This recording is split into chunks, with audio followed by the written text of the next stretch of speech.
of any member of this place, and in a recent election, he even won an astonishing 84% of the vote. He might be the only person who can persuade King Jong-un of the benefits of democracy. Although the People's Republic of Bhootal doesn't quite have the same ring to it.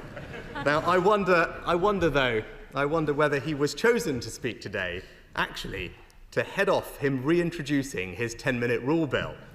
I speak, of course, of the honourable member's bill for a 4-day week.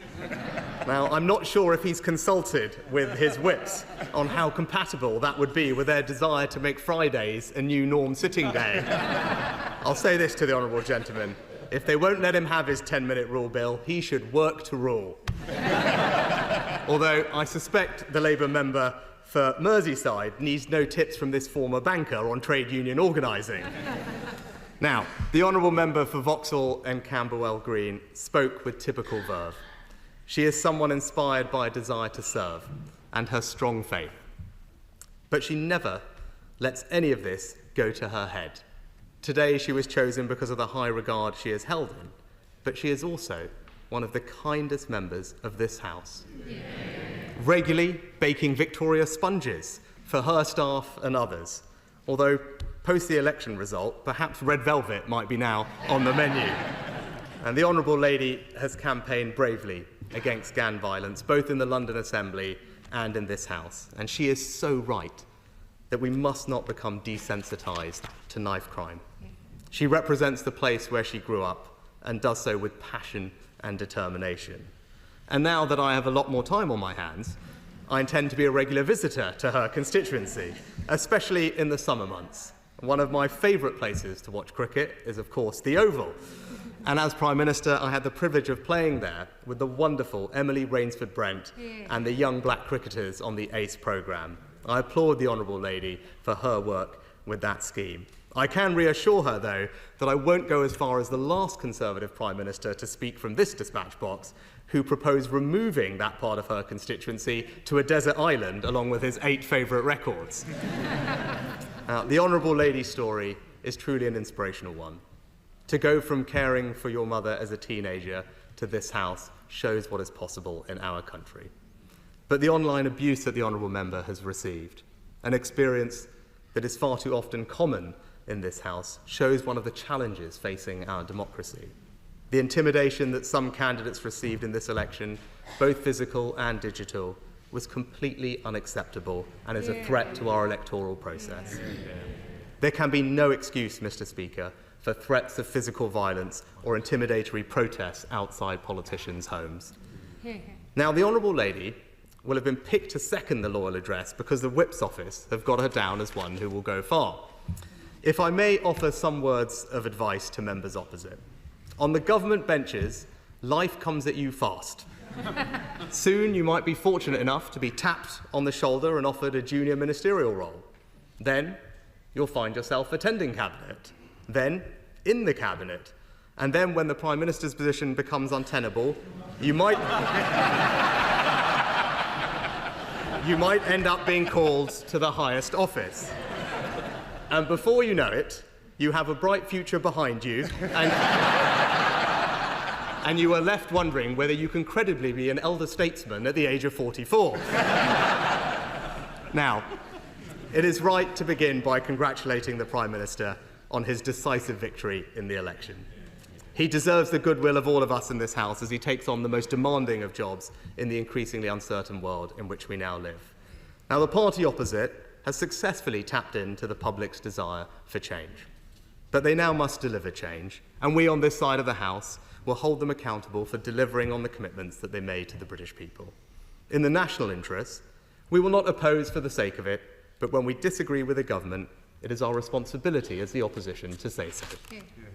And what will guide us will be our principles: sound public finances, a belief that people know how to spend their own money better than governments do, that private enterprise, not state intervention, is the key to delivering growth and prosperity, public services that work for those who need them, an education system that gives everyone the best start in life, secure borders, and a strong national defence. Now, I welcome the government's decision to bring forward Martin's Law. I'm sure that the Prime Minister will find, as I did, that one of the most humbling parts of the job is seeing people whose lives have been touched by tragedy and seeing how they don't turn to anger or bitterness, but campaign to ensure that other families do not have to endure the same pain that they did. And I particularly commend Figen Murray for her work to get this law onto the statute book. I can assure her that this measure will command consensus in this House, and we will work with the government to make sure that it becomes law as soon as possible. I'm also glad that the government will continue with plans for a smoke-free generation. I know there are deeply held views on both sides of this issue, and I have deep respect for those, especially on my own benches, who disagree with me on this question. Measures that end access to products are never easy, but I do believe that ensuring that our children can be the first generation that doesn't have to suffer the false choice to quit smoking or not because they will have never started is a truly worthy aim. It will make us a healthier, fairer country where people live longer and better lives. Now, the first duty of government is the defence of the realm. And we're fortunate in our country to be protected by armed forces who are unrivalled in the world for their professionalism, bravery and skill. And I know the whole House will agree with me that they are truly the best of us. Every month in my previous job, I became more concerned about the threats to our country's security. We live in an increasingly uncertain world. We need greater investment in our military if we are to deter our enemies and defend our interests. And as I warned earlier this year, there is an axis of authoritarian states who are a threat to our values, freedom, democracy and the rule of law, and we must collectively stand up to them. The world is more dangerous now than it has been at any time since the end of the Cold War. So I would urge the Prime Minister to commit to boosting defence spending to 2.5% of GDP by 2030. And if we lead the way on this, we can make 2.5% the new NATO benchmark for defence investment. This is the single best way to strengthen the alliance. It will show the Americans that we do not expect them to bear every burden. And it would show President Putin that NATO is serious about bolstering its defences and will also be the most effective way to deter further acts of Russian aggression. Now, in the last few years, there has been an impressive amount of consensus across the House on foreign policy, on the importance of supporting Ukraine, on the centrality of NATO to our national defence. And in that spirit, I commend the Prime Minister on his work at the NATO summit. And I'm glad that he and the Secretary of State for Defence have taken such rapid steps to demonstrate that while the government has changed, this country's commitment to Ukraine's security remains constant. And I also welcome the Right Honourable Member for Tottenham's visit to the Middle East.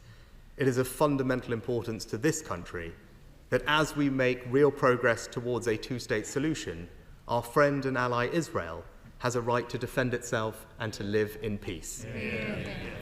And let me turn next to another crucial issue facing not just our country, but the broader Western world: illegal migration.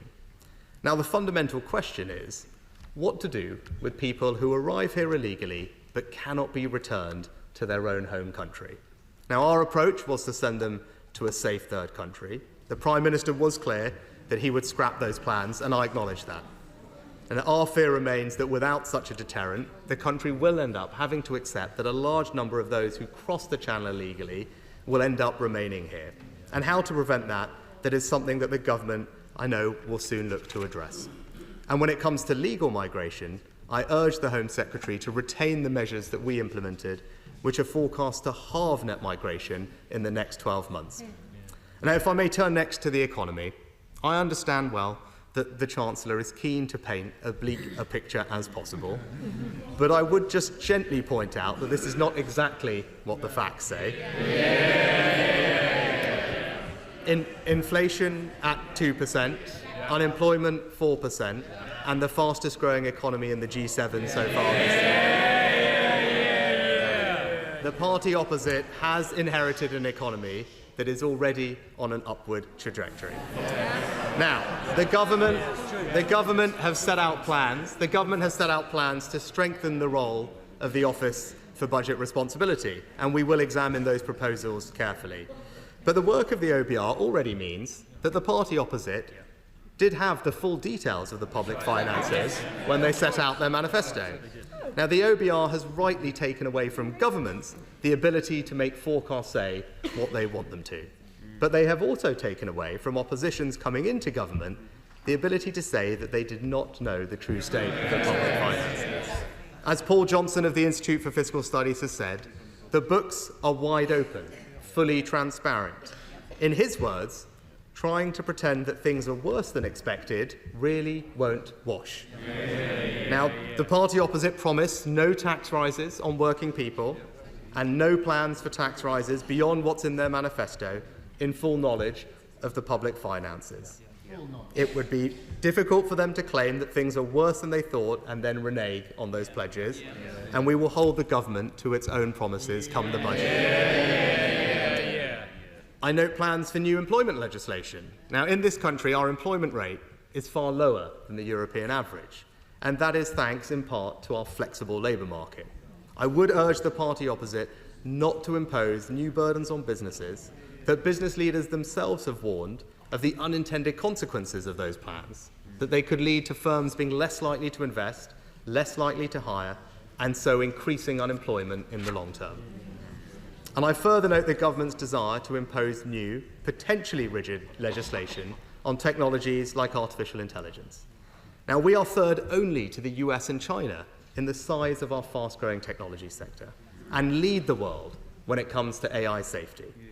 And we should all in this House be careful not to endanger this country's leading position in this field, which will drive growth and prosperity for decades to come. And while today's speech did contain a slew of bills, what was missing was a concrete plan to tackle the unsustainable post-COVID rise in the welfare bill. Without action, the cost of providing benefits to the working-age population with a disability or health condition will rise to £90 billion, more than we spend on our national defence, schools, or policing.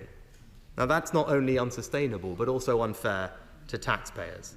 And that's why in government we had laid out a plan to significantly reduce the welfare bill, but crucially, to support all those that could back into work. Now, I hope the government looks at those proposals when it has the time to study them in detail. On this side of the House, we will continue to advocate for a welfare system that is both compassionate and fair to those who need it, but also fair to those who pay for it. Now, the government has set out plans to change the planning system. We will, of course, study these thoroughly as well, as we all wish to see more homes built and the planning process speeded up. But I would say that a system that does not allow local people to have a say will damage public consent for more housing in the long term. And I regret that there was no mention of rural communities and farming in the King's speech, much like my own, but I hope in time the government will bring forward proposals. Now, turning to net zero, this country has decarbonised quicker than any other major country. And we have managed to do that while growing the economy. As a country and across this whole House, I know we will all be proud of that achievement. Now, the government plans to decarbonise the grid by 2030, but there is a real danger that if the government puts the speed of doing this ahead of family finances and our energy security, then we will again lose public consent for the measures necessary to ensure that we actually reach our 2050 net zero target, a target on which there is genuine consensus between our two parties. As even one of the Prime Minister's own supporters has warned, this 20 plan will, and I quote, just mean we will have to import our energy. Strategically, we become more vulnerable. We will pay more money for our energy. So I hope that the Energy Secretary reflects on those thoughts. Now, lastly, Mr. Speaker, the government has set out plans for reforms to the other place. Looking at the benches opposite, there can be no doubt about the government's ability to get them through this House. But the effects of these changes will last long beyond this Parliament, long beyond our tenures in these jobs. I would suggest that when it comes to constitutional reform, it would be good to proceed on a cross-party basis, rather than to use a simple majority in this House to push things through. And that consensus should include the crossbenchers whose convener would be removed by the government's proposals. I also suspect that the public would prefer the government to prioritise practical, real-world issues over constitutional wrangling. However, I welcome the news that the government has paused on their plan to force members of the other place to retire at 80. Now, this proposal always felt like it would be a blunt instrument. And indeed, in the dissolution honours, the Prime Minister nominated rightly the former Right Honourable Member for Derby South, who will be a strong addition to the other place, despite the Right Honourable Lady being already over the retirement age that the Labour manifesto proposed. So, Mr. Speaker, let me close by saying that we, of course, recognise that the British people have entrusted the party opposite with the task of governing our country. On our side of the House, we will fulfil our duties as the loyal opposition, professionally and effectively. And across this House, we are all first and foremost patriots. We all wish to see our country and our people flourish and succeed. And in that spirit, I wish the new Prime Minister and the new government well. Yeah. I now call the Prime Minister, Sir Keir Starmer. Thank you, Mr. Speaker. Before we begin, may I join the Leader of the Opposition in his tribute to His Majesty the King. It is so heartening to see him in his rightful place, delivering the gracious speech. And I'm sure the whole House will not mind, once again, wishing him a speedy recovery. Can I also join in wishing Her Majesty the Queen a happy birthday? Mr. Speaker, we also wish President Trump a speedy recovery from the appalling attempt on his life at the weekend. I spoke with President Trump on Sunday night to pass our best wishes, but also to share our revulsion at the senseless violence which has no place in democracy. Last time this address took place, and I stood at that dispatch box, I could see for the first time the then new plaque, now behind me, commemorating the memory of Sir David Amess. And I know how hard that loss was for members on the opposite benches. And now, standing on this side, I can see for the first time in front of me the plaque to our dear friend Jo Cox, with her words that catch the air of this chamber even more at a moment like this, more in common. So while our thoughts at this time are, of course, with President Trump and the American people, we cannot think that this is something that only happens elsewhere. We must heed the words of President Biden to lower the temperature of our democracy, work across our disagreements, and find each other's common decency. Mr. Speaker, I also want to congratulate the England football team for their achievements in the Euros, something the Leader of the Opposition and I were talking about this morning. Yes, the trophy eluded us again, but the team can be proud of another exceptional performance, something I'm sure the whole House would be only too pleased to recognise.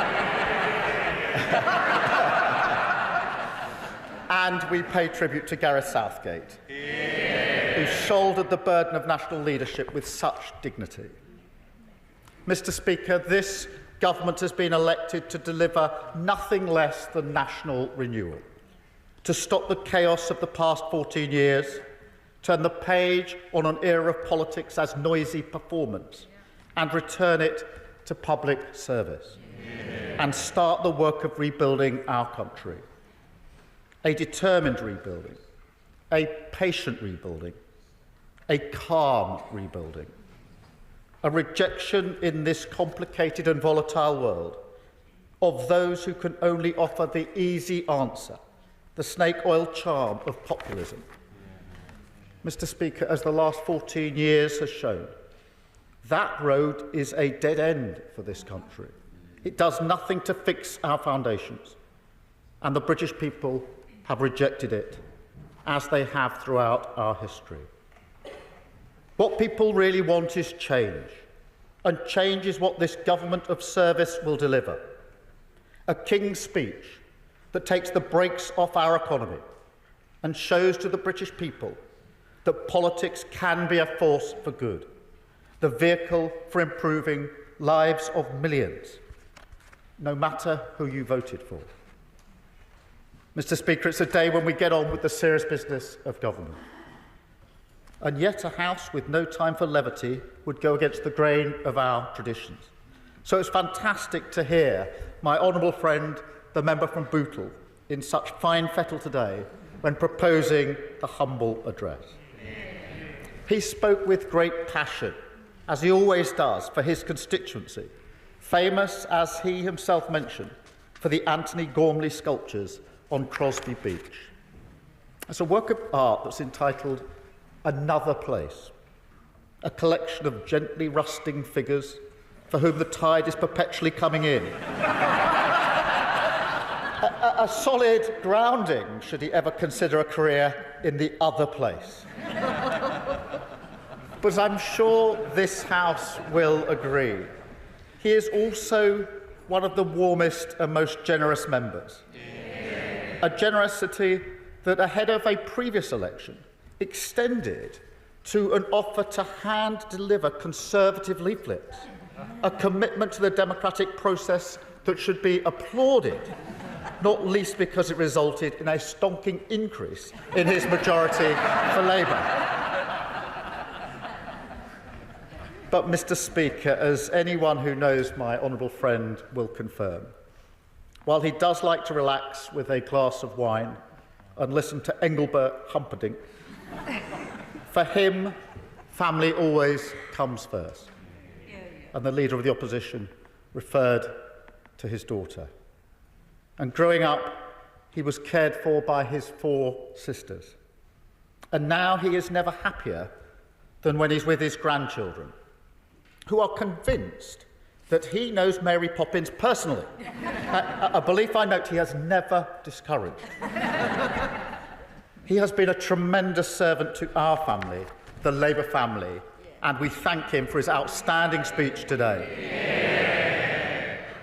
Mr. Speaker, the address was seconded by the honourable friend, the member for Vauxhall and Camberwell Green, a fitting tribute for a royal occasion, as I'm told she is known as Queen Flo on Instagram.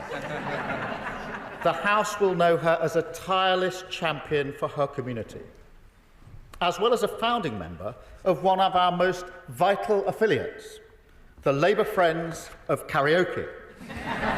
In fact, Mr. Speaker, I'm reliably told that Queen Flo doesn't mean Queen Bee, which we look forward to hearing at Labour conference. But, Mr. Speaker, truly it was a fantastic speech. Another demonstration that my honourable friend is a shining example of our movement. A young carer when growing up, a fighter for their causes on AIDS and HIV, on the health inequalities which still deliver poorer outcomes for black women, and on sickle cell, which her late mum suffered from. I know what it's like to watch your mum move in and out of hospital as a child, and so I respect and admire the way she now champions young people from poorer households and fights for the opportunities that they deserve. Perhaps most powerfully of all, she's spoken about her own experience arriving at the scene of a stabbing and has rightly demanded that we never allow ourselves to become desensitised to the tragedy of knife crime. As a fellow inner London MP, I know how much this is hurting our city, as it is towns and cities across the country. I know how much potential is lost and how many families fear that their child could be next. So be under no doubt, turning the tide on this violence is absolutely central, a key mission that this government of service will take on. Mr. Speaker, both speeches were in the finest traditions of this House. Let me also follow the Leader of the Opposition and mark the passing of our colleagues in the traditional way, because since the last gracious address, the Labour Party has lost a stalwart of our movement with the passing of Tony Lloyd, who served in 36 years of distinction the communities of Rochdale, Manchester Central and Stretford. I had the chance to speak to Tony just days before he left us. That was when he was leaving hospital to go home, and he knew it was for the last time and that he wouldn't see a day like this. And without being partisan, I can tell you he would have loved to see the House set up as it is today. He would have told us, using his experience, to use every precious moment that we have to serve those communities that he held so dear, because that is what he stood for, the best of our movement, a champion of politics as a force for good. And, Mr. Speaker, that is the great test of our times. The fight for trust is the battle that defines our political era. And it's a task not just for this government, but for the whole Parliament.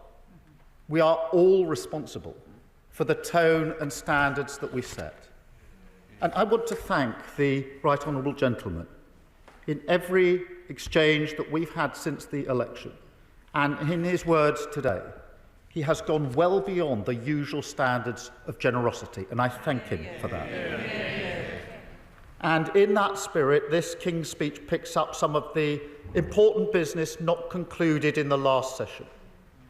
And so, on football governance and the reduction of smoking, we hope to proceed in a manner that recognises the previous consensus.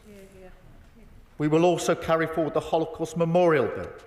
So we build that memorial next to this Parliament and make sure every generation reaffirms our commitment to never again. And we will also honour the promises that I made and the Leader of the Opposition made to the family of Martin Hett and all the families affected by the horrific events in Manchester that day. Figan Murray, Martin's mum, walked 200 miles to tell us that Britain needs that law quickly.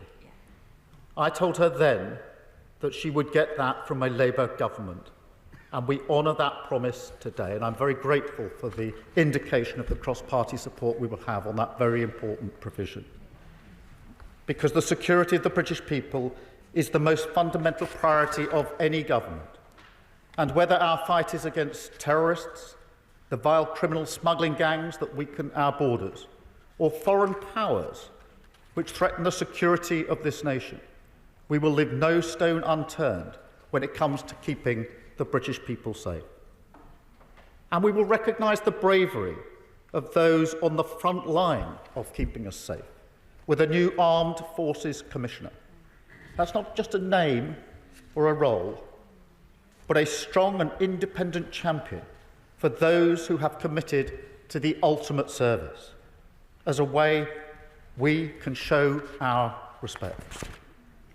We will also move quickly on the lessons from the infected blood scandal that the House debated in almost the final act of the last session, a day when we undertook, all of us, a solemn responsibility, not just to deliver justice to those people, but also to take on the work of prevention, to make sure that those lessons shape the future of public service in our country.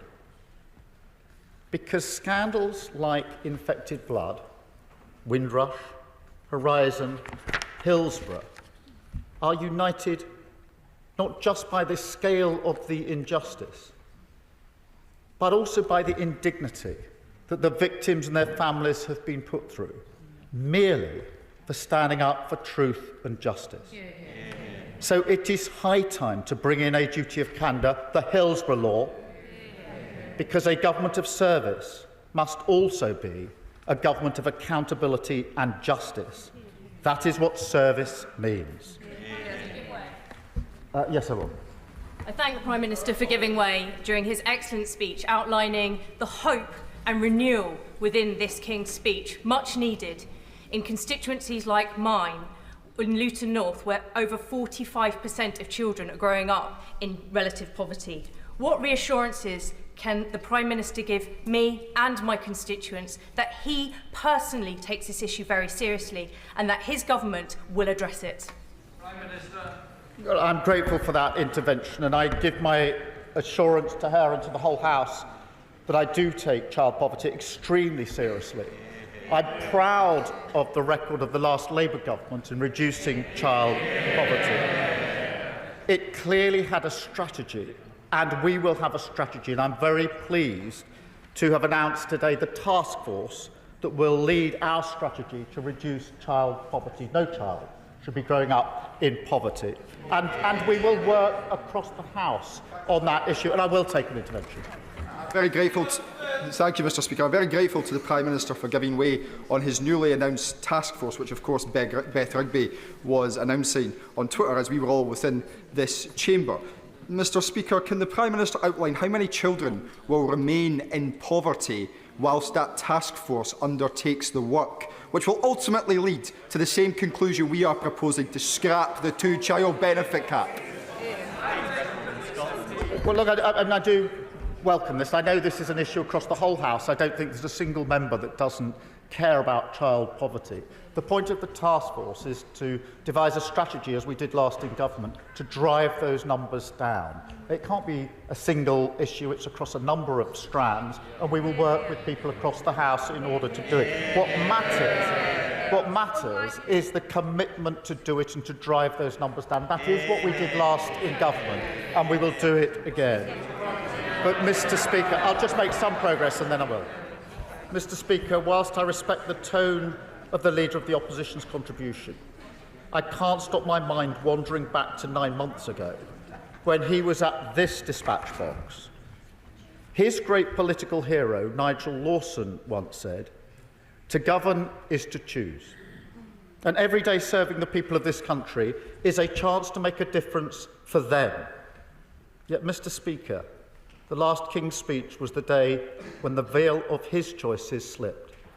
And we all saw a party, his party, content to let our country's problems fester, content to push aside the national interest, as they focused almost entirely on trying to save their own skins. Mr. Speaker, we will have time over the weeks, months and years to debate the measures in this King's speech and the choices of this government.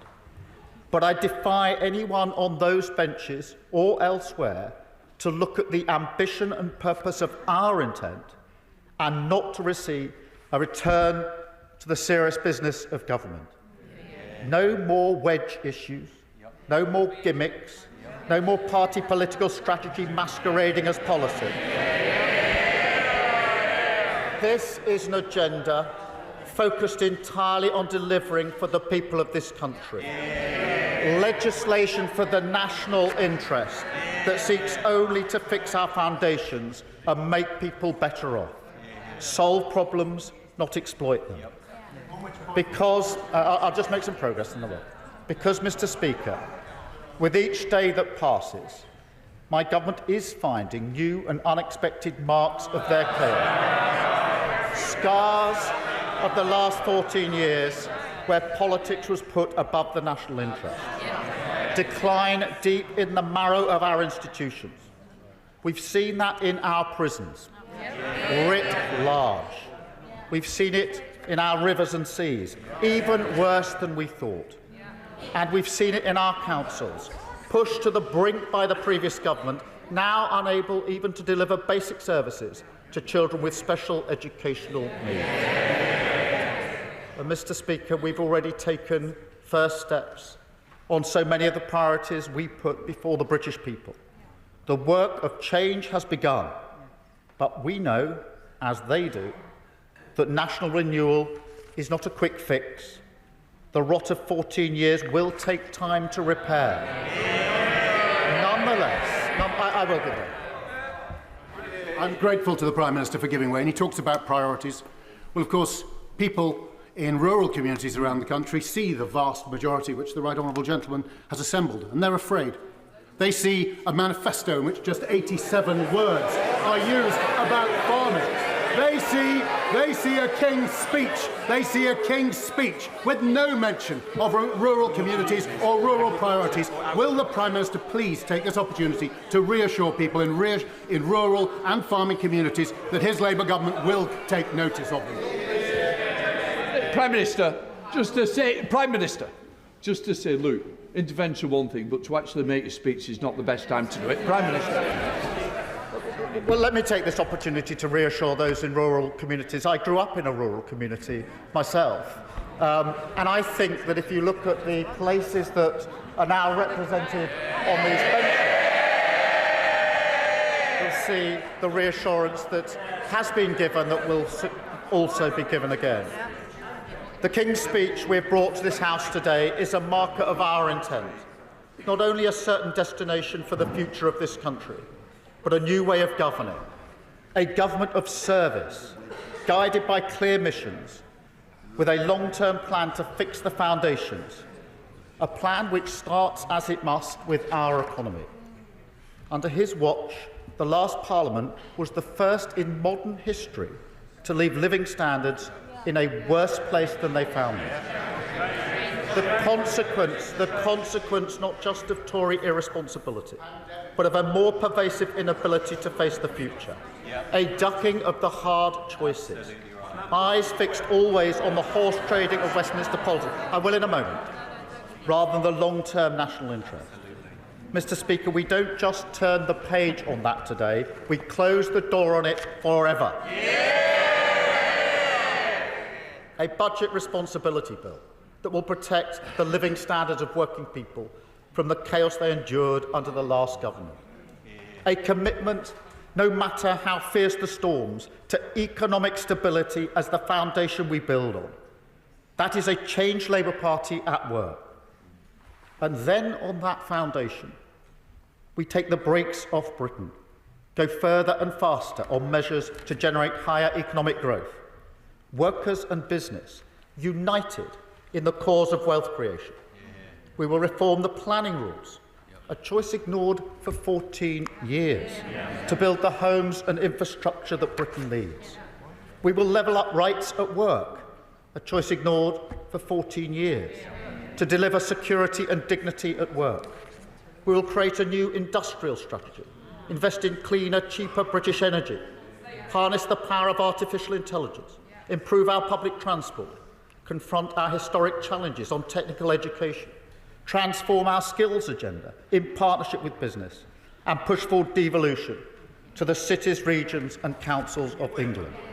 A plan for wealth creation that will finally lead us out of the pay more, get less doom loop. That is their legacy. And let me be clear, we will work with anyone invested in the future of our country. I've said, I'll just complete this. I said that we would serve everyone, whether they voted for us or not. And I meant it. So let me say directly to the benches opposite, if you're invested in the success of your community, we will work with you. This is a new era. We are turning the page. We're turning politics to service. Because that is what the people of this country want to see from their politicians.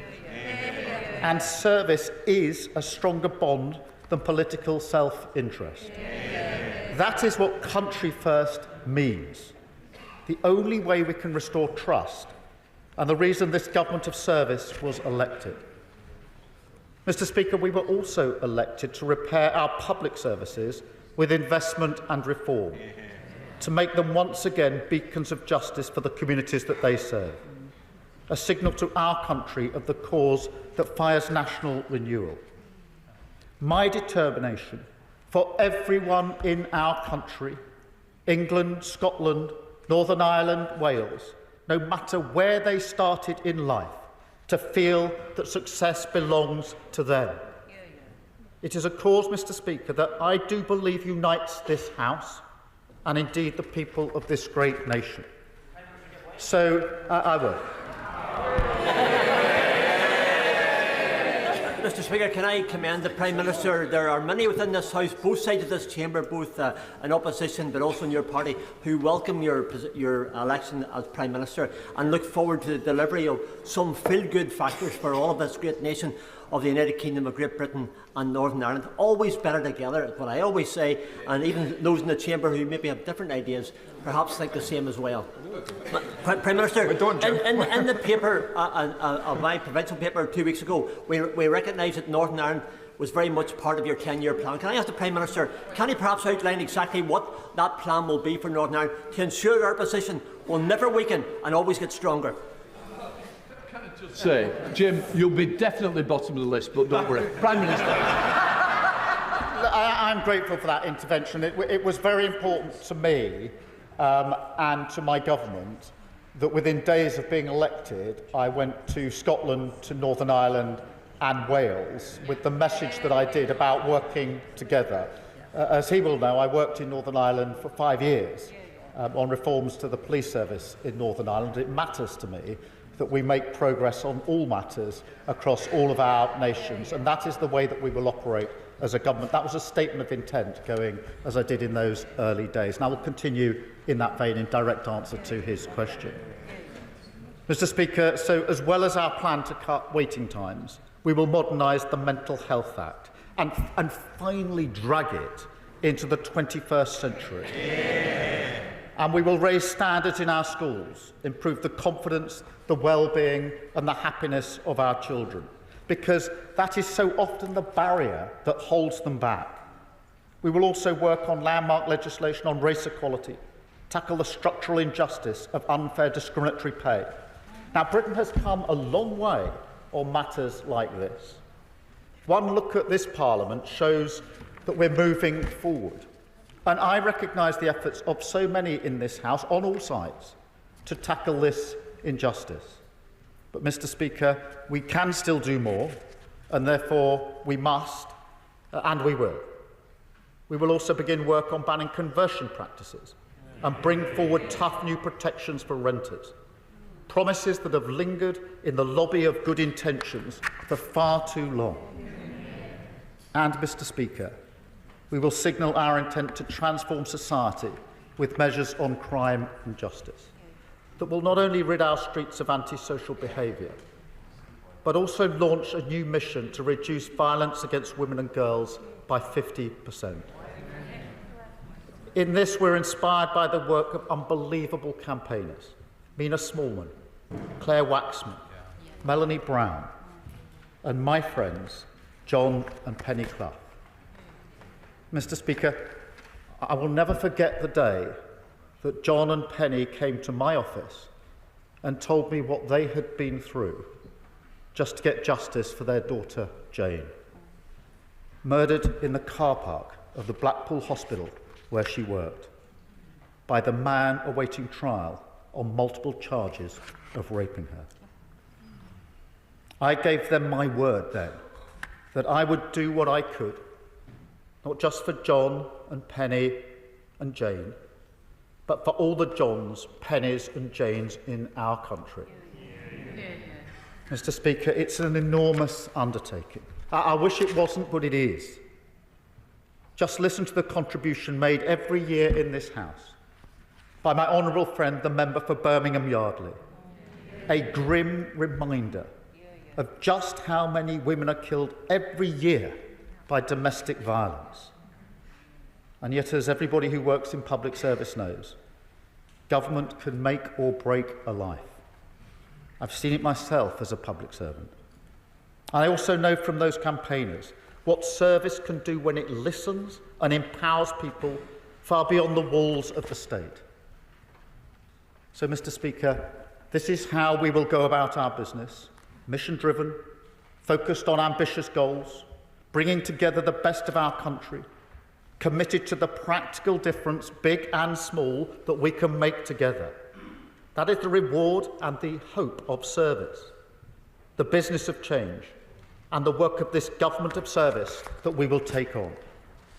We will stop the chaos, fix our foundations, and take the brakes off Britain. A King's Speech that returns politics to serious government, that returns government to public service, and that returns public service to the interests of working people. That is the path of national renewal, the rebuilding of our country, and we take another step today. Thank you, Mr. Speaker.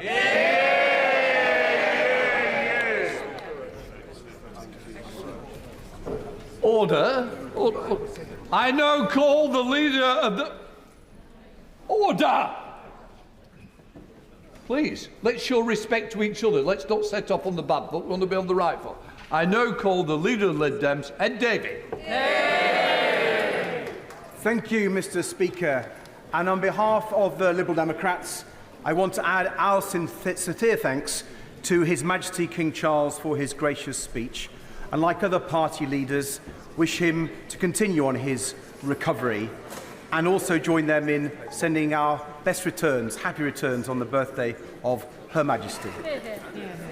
And as we remember members who were killed in service and condemn the appalling assassination attempts on President Trump, we should all commit ourselves to a new politics where we respect, where we disagree with respect, and we listen to each other, and we try to bring the dialogue on politics in our country together from the divisions we've seen. And can I join others in paying tribute to the late Tony Lloyd? He had many campaigns and many issues that he championed in this House. I had the huge privilege of joining him on an all-party trip to Israel and Gaza, because one of his commitments was to peace in the Middle East, for justice for the Palestinians and for a two-state solution. And let us all commit ourselves to that again. And I would also like to pay tribute, Mr. Speaker, to the honourable members for Bootle and Vauxhall and Camberwell Green for their accomplished speeches, proposing and seconding the loyal address. I know the member for Bootle comes from a political family. He explained that in some detail, and I believe his great-uncle Peter, once the Labour MP for Preston South, later became a Liberal councillor in Liverpool. So may I say to the honourable gentleman, if he does follow in his great-uncle's footsteps, he won't be the first in his family to see the Liberal light, and our door is always open. The honourable member for Vauxhall and Camberwell Green made an impressive mark in her first Parliament as she campaigned on things like knife crime, on the NHS and on housing, and also spoke very eloquently on an issue that's close to her heart and mine, care. She spoke movingly about how she cared for her mum when she was just a very young child, learning at a young age about all the different painkillers needed to treat her mum. And as someone who believes we need to hear the voice of carers in this chamber far more often, it was a pleasure to listen to her speech today, and I'm left in no doubt that she will make an even bigger mark in her second Parliament. Yeah. And while I'm paying tribute, Mr. Speaker, let me add our thanks to the Three Lions, who captivated the whole nation and came so agonisingly close to ending all those years of hurt. They did us proud, and let's hope the Lionesses will retain their European crown next year.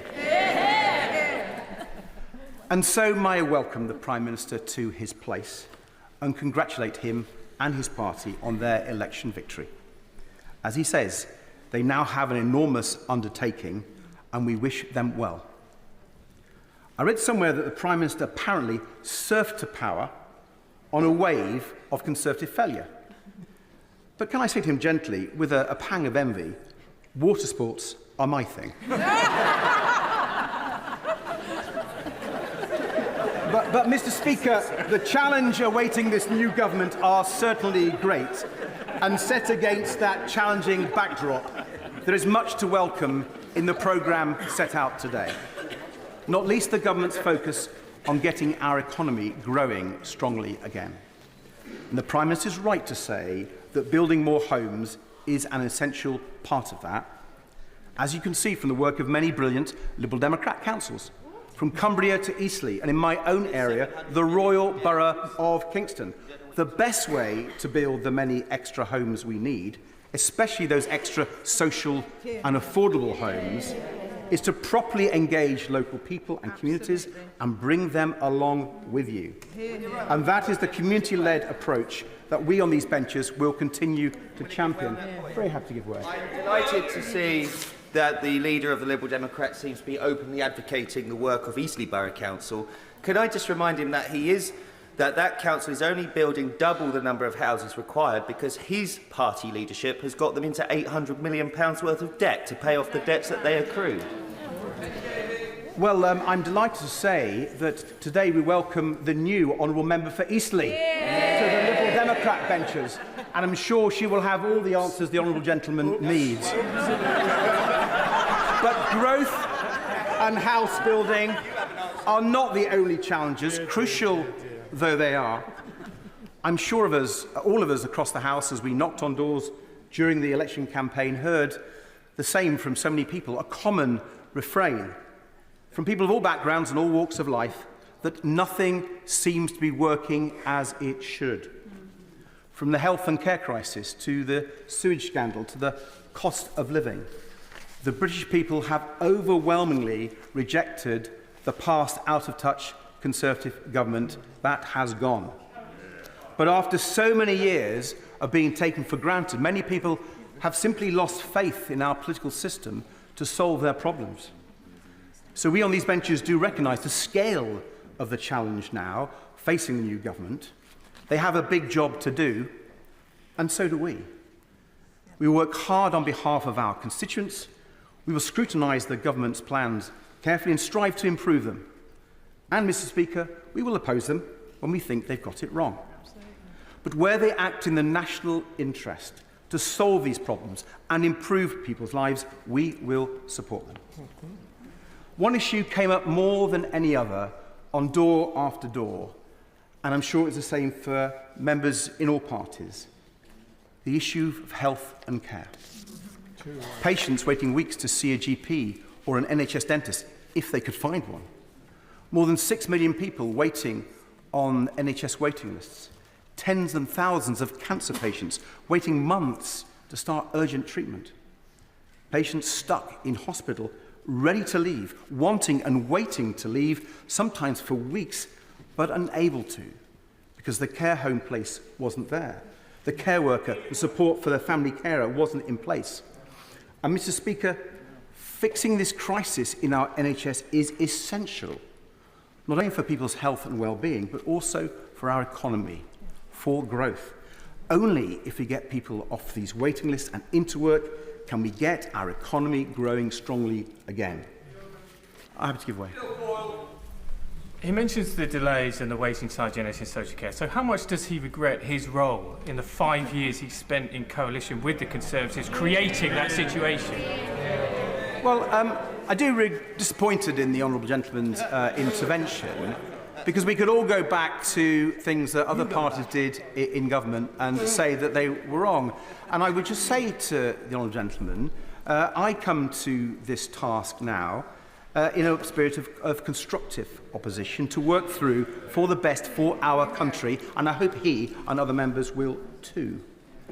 And it's why I welcome in the King's speech a number of measures for the NHS, for reducing waiting times, and particularly on mental health. We want to work with the government to improve those. They are long overdue. But I would also urge the government, of course, to look at the proposals in our manifesto on the NHS, boosting GP numbers so that everyone can get an appointment within 7 days or 24 hours if it's urgent, improving access to dentists and, crucially, to local pharmacists too. Because if more people can get the care they need early and locally, fewer people go into hospital, giving cancer patients the care they deserve with a cast-iron guarantee that they will start treatment within 2 months after diagnosis. This is the scale of the ambition we need, Mr. Speaker, for our NHS right now, and I hope the government will show it. But there is another part of this crisis that needs to be fixed, and it needs urgent attention, and that's care. I spoke about my own caring journey during the election, first for my mum when I was a teenager, then for my dear Nana, and now as Emily and I care for our severely disabled son, John. And, Mr. Speaker, I've been incredibly touched by the response from colleagues from across the House who've reached out to tell me how important it is that we speak out on care. For people who need care and for their carers, both professional social care workers and for family carers, people looking after their loved ones. I've had the chance to hear from carers all over the country, of all ages, as they shared their personal stories with me. Like the couple who care for a son with similar care needs to John, who reached out to say they know what it's like to worry about what happens when you're no longer there to look after your disabled son. And they offered me advice. I was so touched by their kindness and generosity. Mr. Speaker, each care story is so different, and yet in many ways they have much in common. We all share in the special, wonderful bond we have with the ones we care for, and we all share in that feeling like no one else understands us. Caring has been in the shadows for far too long. Let this be the Parliament when carers' voices are heard, when we become the caring nation.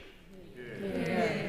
Because caring is actually people doing extraordinary things every day for the ones they love, often in the face of difficult circumstances, physical challenges, no breaks, mountains of paperwork, countless appointments, endless phone calls, trying to navigate a broken system that is simply not designed to work for carers.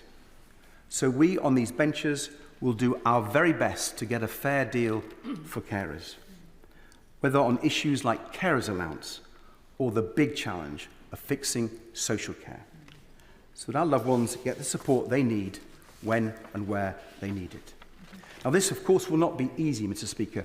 After years of neglect, fixing social care will be incredibly complicated, but we cannot shy away from it. So, although it wasn't in the King's speech today, I'm encouraged by reports the government is planning a cross-party commission on social care. We urgently need that to find a solution that will stand the test of time. So I hope we'll hear more about that from the government very soon. Fixing social care is essential, not just to give people the care and dignity they deserve, to support family carers, but also to fix our NHS. Without it, we can't. Now, if health and care was the only major crisis facing the government, that would be a big enough task. But clearly it's not. Inflation may have finally come down to normal levels, but the cost of living crisis persists. Families and pensioners are still facing record energy bills, sky-high housing costs and food bills. They need support and understanding. And that begins with the government's promise to be fiscally responsible. It would mark a big and welcome shift from the previous government's rather reckless approach to the budget.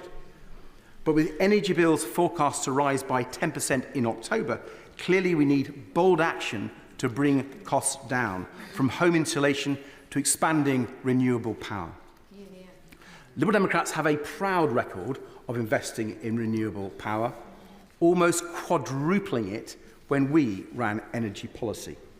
And our policy drove the cost of renewable electricity below fossil fuel generated power. So I hope this government will act with the same level of ambition to tackle not only the cost of living crisis, but climate change too. Because urgent action is needed now to prevent catastrophic climate change. And we've shown how it can be done.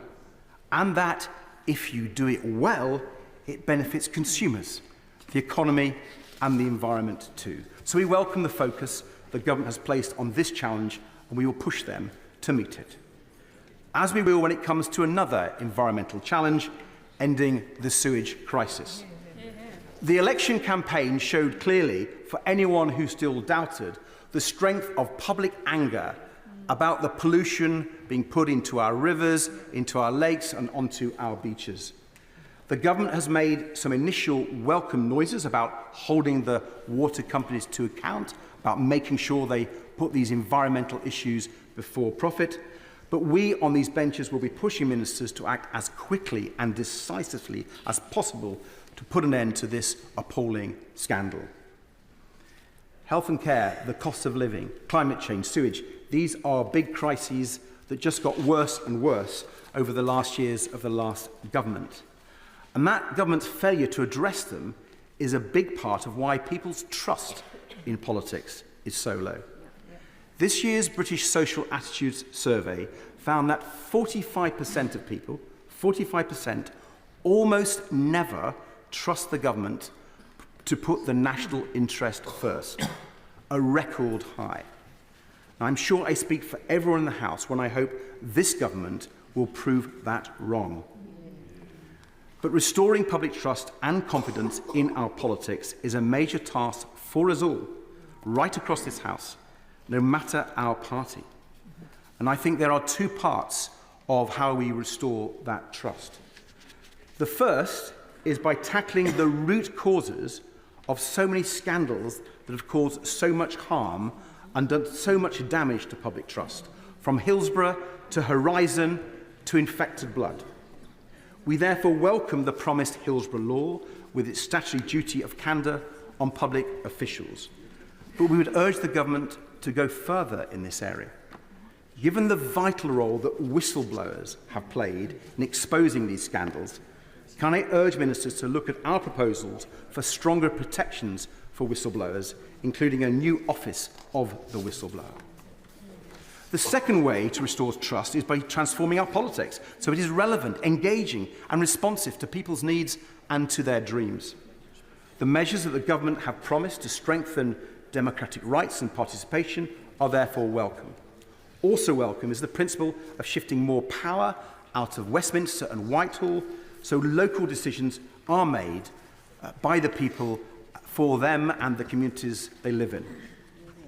But I'm sure the Prime Minister will know that the devil is in the detail, so we will scrutinise these plans carefully when they come. We fear they won't go far enough, for it won't surprise anyone in this House, Mr. Speaker, to hear that we on these benches believe that political reform must include electoral reform. Proportional representation, giving everyone equal power to hold members of Parliament properly to account, and maybe even the Conservatives support that these days. And I note that, according to the same social attitude survey, a majority of the public agree with us. Mr. Speaker, I've focused on many big domestic challenges facing us, but I want to conclude by touching on the enormous, challenging international picture too. From Vladimir Putin's appalling war in Ukraine to the dreadful conflict in Israel and Gaza, with the terrible humanitarian catastrophe there and hostages still being held by Hamas, these are tumultuous times indeed.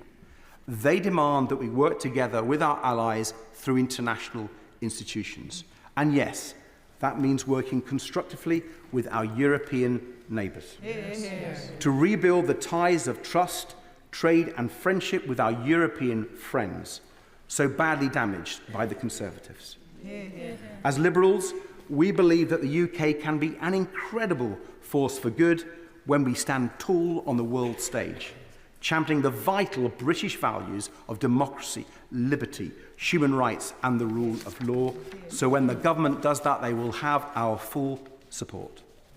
Mr. Speaker, I would like to close by paying tribute to those on the front lines of that effort, our armed forces, deployed around the world, whether securing NATO's flanks in Eastern Europe, combating Daesh terrorists in the Middle East, or supporting peacekeeping missions in Africa.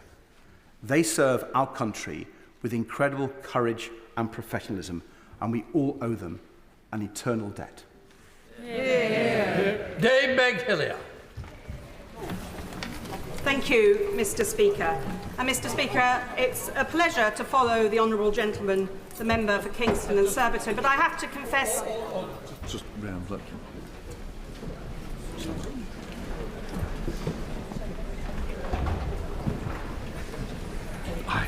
Dave Begg-Hillier. Thank you, Mr. Speaker. I have to confess I'm a little disappointed with the honourable gentleman, because today he walked into the chamber and I think he could have at least tried a bungee jump or maybe freewheeling on a bicycle.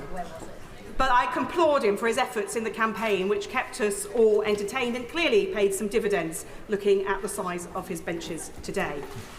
I also welcome and thank the honourable members proposing and seconding the humble address. But I have to say to the honourable member from Bootle, he may be the youngest of 8, but I'm the second of 10.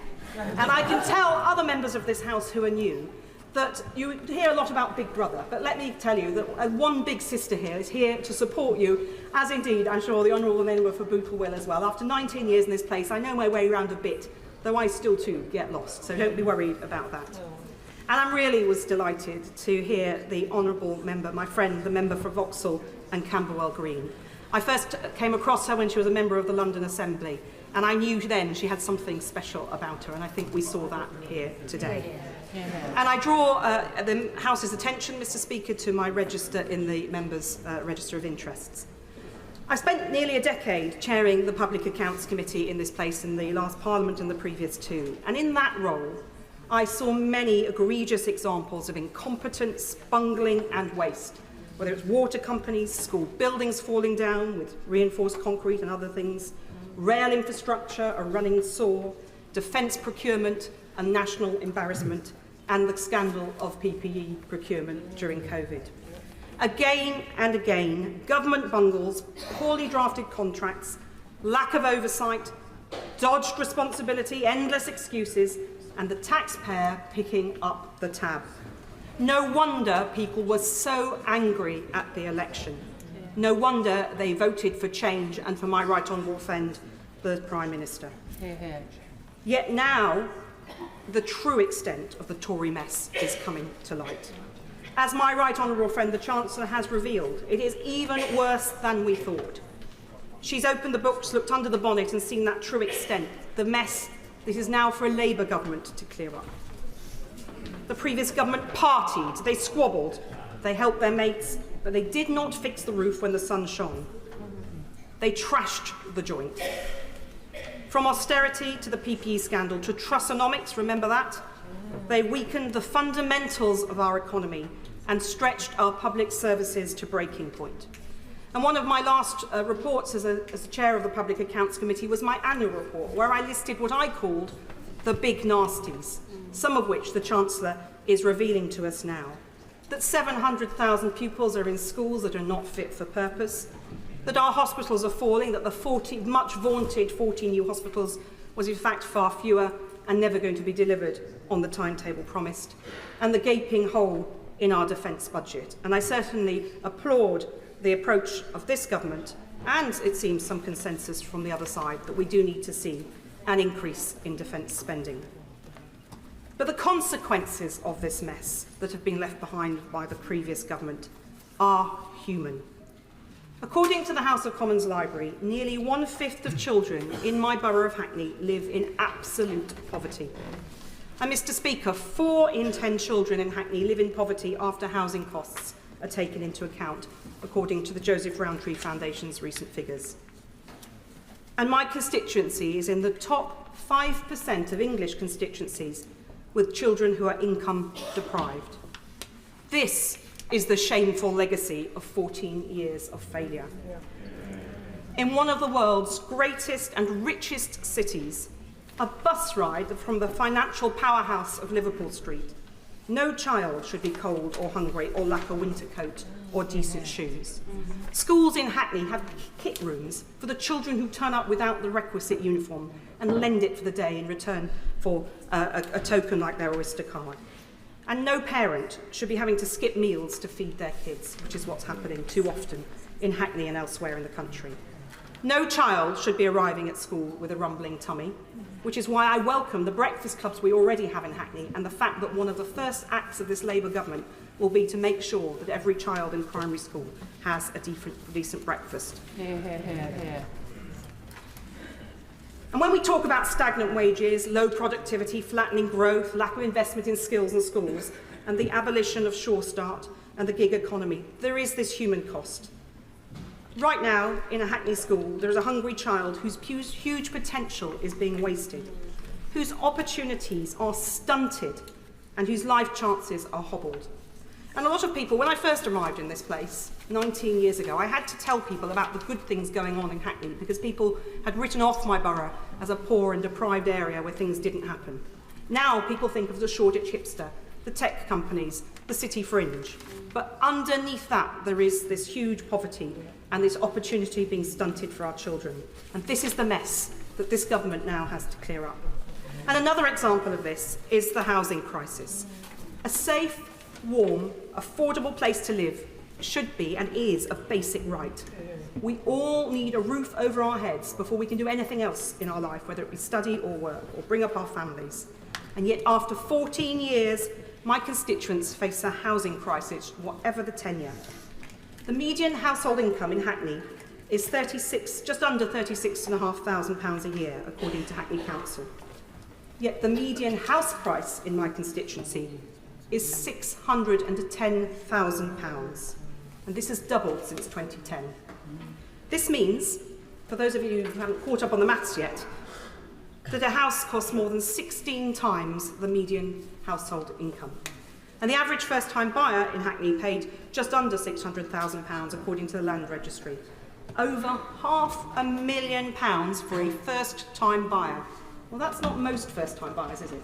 That's the lucky few who've got a help on either a very good job or help from the bank of mum and dad or other family members. I don't deny them that help, but that should be an opportunity available to all. It is utterly ridiculous that we're in this situation. Young professionals with double incomes are simply unable to afford a deposit to get a place of their own, being stuck often with family members into their 30s. Forcing people into a rented accommodation with no security of tenure, rents so high that there is no spare money to save to get on the housing ladder. And according to the Public Accounts Committee's work, around 13% of privately rented properties pose a serious threat to health. That's 589,000 properties. So landlords are getting the rent, but landing their tenants in hospital with lung diseases, mental illness or physical injury. And the Public Accounts Committee estimated, and I hope the Chancellor's pricking her ears up on this, that this costs the NHS £340 million a year. So this makes the broader point. Economic inefficiency, child poverty, the housing crisis, and failing public services all cost us more money. The economics of decline is an expensive business. But, and we see a hope now with this Labour government, investment in jobs, homes, schools, skills, roads, the NHS, tackling crime, save the public money down the line. Hear, hear, hear. And as I was very often saying as chair of the Public Accounts Committee when I had the honour of holding that role, a penny of waste is theft from working people's pockets. Hear, hear, hear. And a fair economy is also an efficient economy. So, Mr. Speaker, I really warmly welcome the measures contained in this Labour King's speech. How nice it is to say those words after 14 years. And the move as well, since the 5th of July, from my colleagues in the Cabinet, I was about to say the shadow Cabinet, old habits die hard, from colleagues in the Cabinet, Labour Secretaries of State, who've moved into action from the inertia of what went before, means we are on the road to recovery. It's going to be a long haul. But I welcome the measures to support start-ups and tech companies, particularly as I represent Shoreditch, where so many are based. The measures to revive skills, to modernise our health services, particularly prioritising mental health, and get more teachers into Hackney schools, and crucially to build more affordable homes. And we need many of those homes in inner London, in constituencies like mine, where social housing is the only option for so many people. And only last week at my surgery, a woman came to see me, 4 children in a one-bedroom flat. Her elderly, sick father had had to come to live with them. That's how the family live, 4 children in a one-bedroom flat. And that is not uncommon at all. So we need to really drive that change to deliver not just the housing around the country, but particularly in the inner city. And I also recognise the lead and a step change in tackling net zero to decarbonise our economy with investment in renewables, insulation, carbon capture and green jobs, something I've examined a lot over the last decade and we've seen the previous government fail on so often. And above all, I welcome the commitment of His Majesty's government, our Labour government, to kickstart growth in our economy. Without steady, sustainable economic growth, with the proceeds of growth fairly shared across the nation, we will continue our national decline. But instead, in this King's speech, we are offered a hopeful prospectus for change, the prospect of progress, a new sense of national renewal and hope after 14 years. We know it won't be easy, nor will it be as quick as we all impatiently want it to be. And as a former minister, and having been a member of the Public Accounts Committee for 13 years, I know that modernisation and reform can be frustratingly slow. I've seen many good ambitions be frustrated by poor delivery. So if I may proffer a word of advice for those on the Treasury bench, finding themselves newly surrounded by eager officials, many of whom came in front of my committee, and red boxes, please stay focused. Look up at that horizon. Think of the people who sent us here, who voted for that change you want to deliver and we all want to see. Keep an eye on that guiding goal of growth. Test every proposition that comes across your desk against that simple question: does this promote or hinder growth? Because successful government, as the Prime Minister said, is mission-led. So we want to, of course, tackle poverty, build homes, transform our NHS. But the main mission is growth, because without that, we cannot deliver any of the others. I now come to Stephen Flynn. Thank you, Mr Speaker. Let me begin by congratulating the Prime Minister on his first King's Speech. I'm sure it's an incredibly important moment for both him and his family, and I do wish him well over the months to come. I'm sure it's going to be an incredibly challenging time, but I do again repeat my best wishes to him and indeed all of his new colleagues on the benches beside him. I just want to firstly reflect, though, Mr Speaker, on the fact that the day the election was called, there was a Prime Minister's questions, and I perhaps goaded the former Prime Minister in respect of calling a general election. I think I referred to him as being feared. Should he not do that? I'm not sure entirely who fared worse from his decision to do so out of the two of us, but it's maybe something we can both reflect upon in due course. But, Mr Speaker, the opportunity that is now in front of this Labour government is enormous. They have a parliamentary majority which will go down in history. And that majority affords them something incredibly important. It affords them the ability to deliver change. And what that change looks like, and perhaps more importantly, what that change feels like for people in their homes, is so important. Now, my colleagues and I on the SNP benches will try to do everything that we possibly can to be as constructive as we can. We will.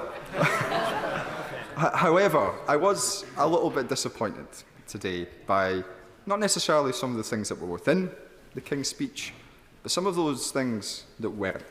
And in that regard, I just want to bring the House's attention to the amendment which my colleagues and I, ably supported by other members from across the chamber, in relation to the two-child benefit cap.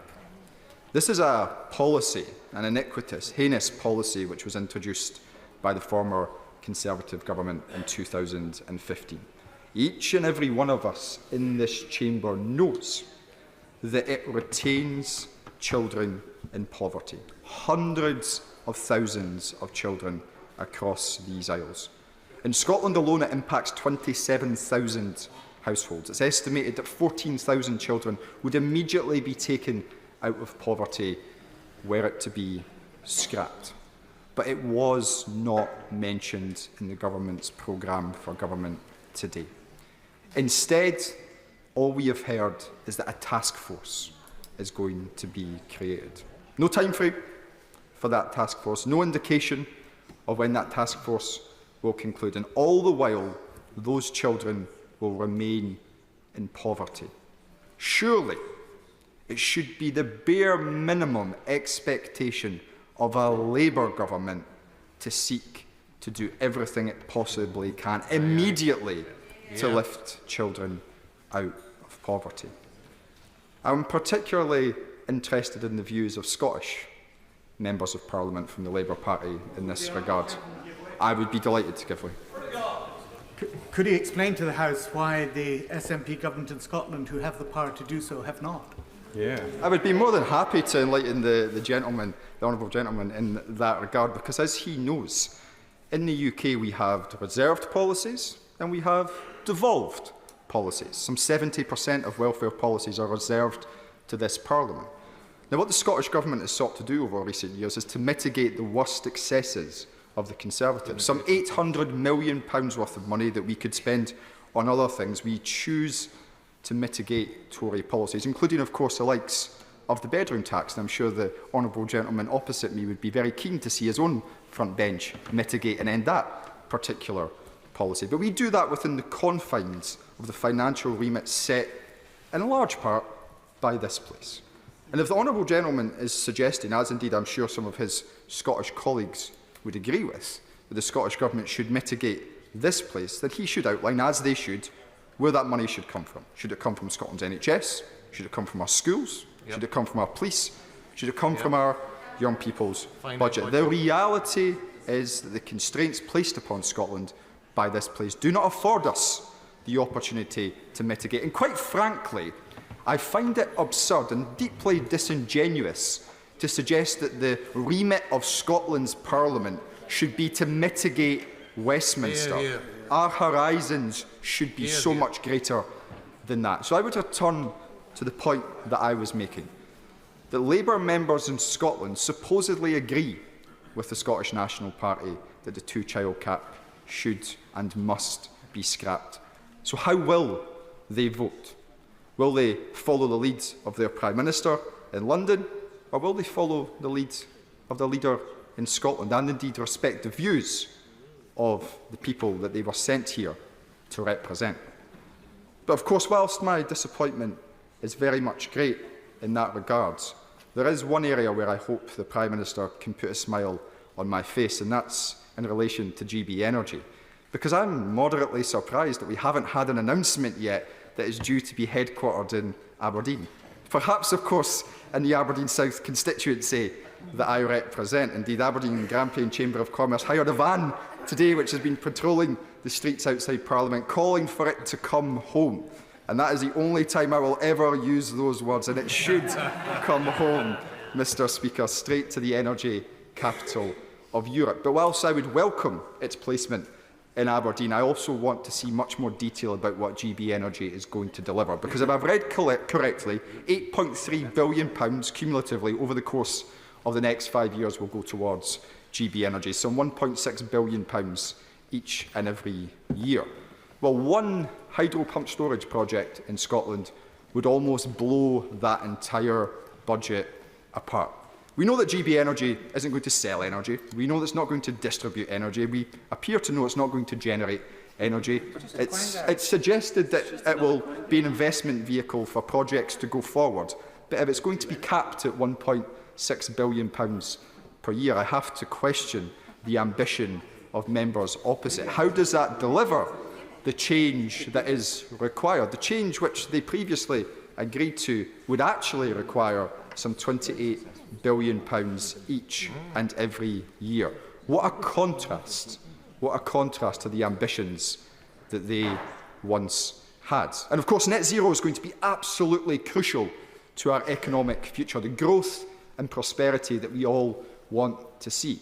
But ultimately, that growth can only also come about through productivity. And I would like to hear more from an incoming Labour government, a government which now has a significant majority, as to what they are going to do to reverse some of the policies of the Conservative Party in relation to migration.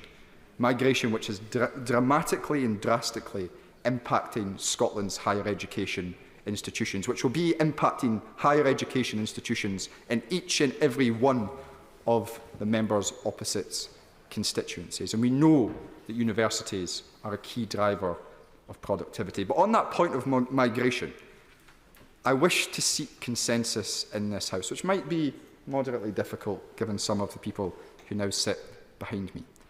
We need to stand up and be bold and brave in the face of those who seek to demonise migration, who seek to other those people who come and work in our public sector and in our private sector, who care for us in our hospitals and who teach our children. We should be seeking to increase migration, to increase our economic output and to grow our economy and indeed to enhance our communities. Brave politicians would do that, and I hope that members opposite share that bravery. But of course, our economy isn't just about net zero.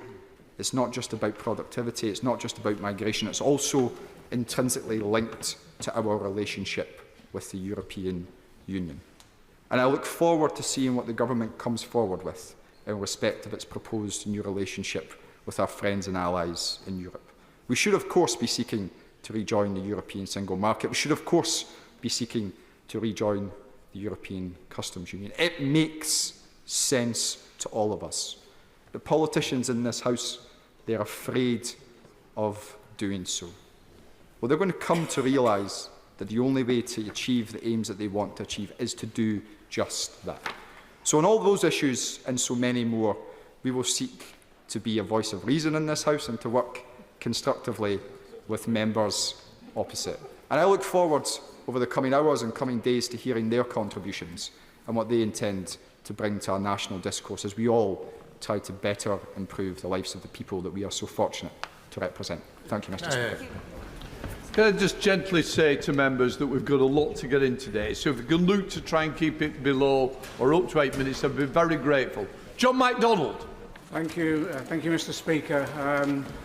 Can I add my commendations to those of others with regard to the speeches that introduced this debate? I have only one anecdote with regard to the Honourable Member for Bootle, who was in my Treasury team.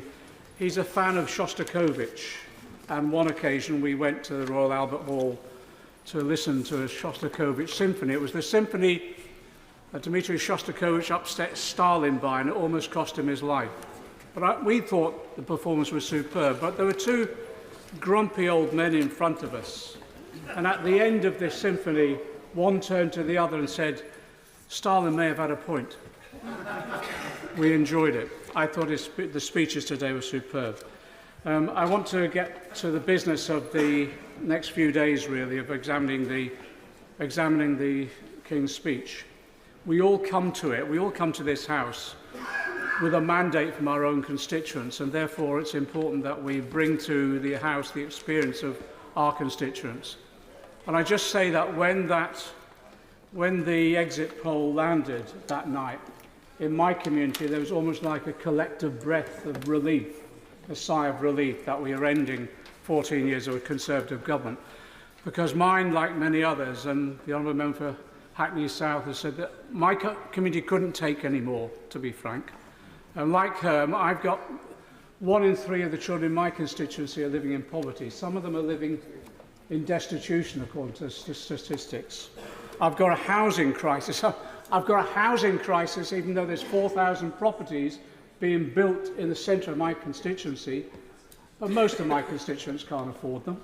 And those ones that have scraped together and have got a leaseholder access to those properties now being hit by massive increases in service charges, some of them wanting to hand the keys back.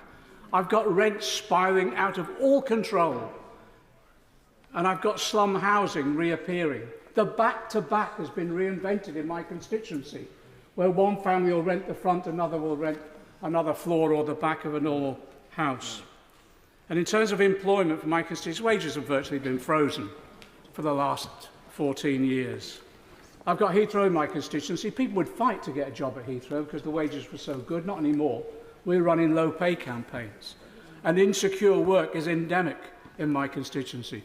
It was Heathrow that started fire and rehire.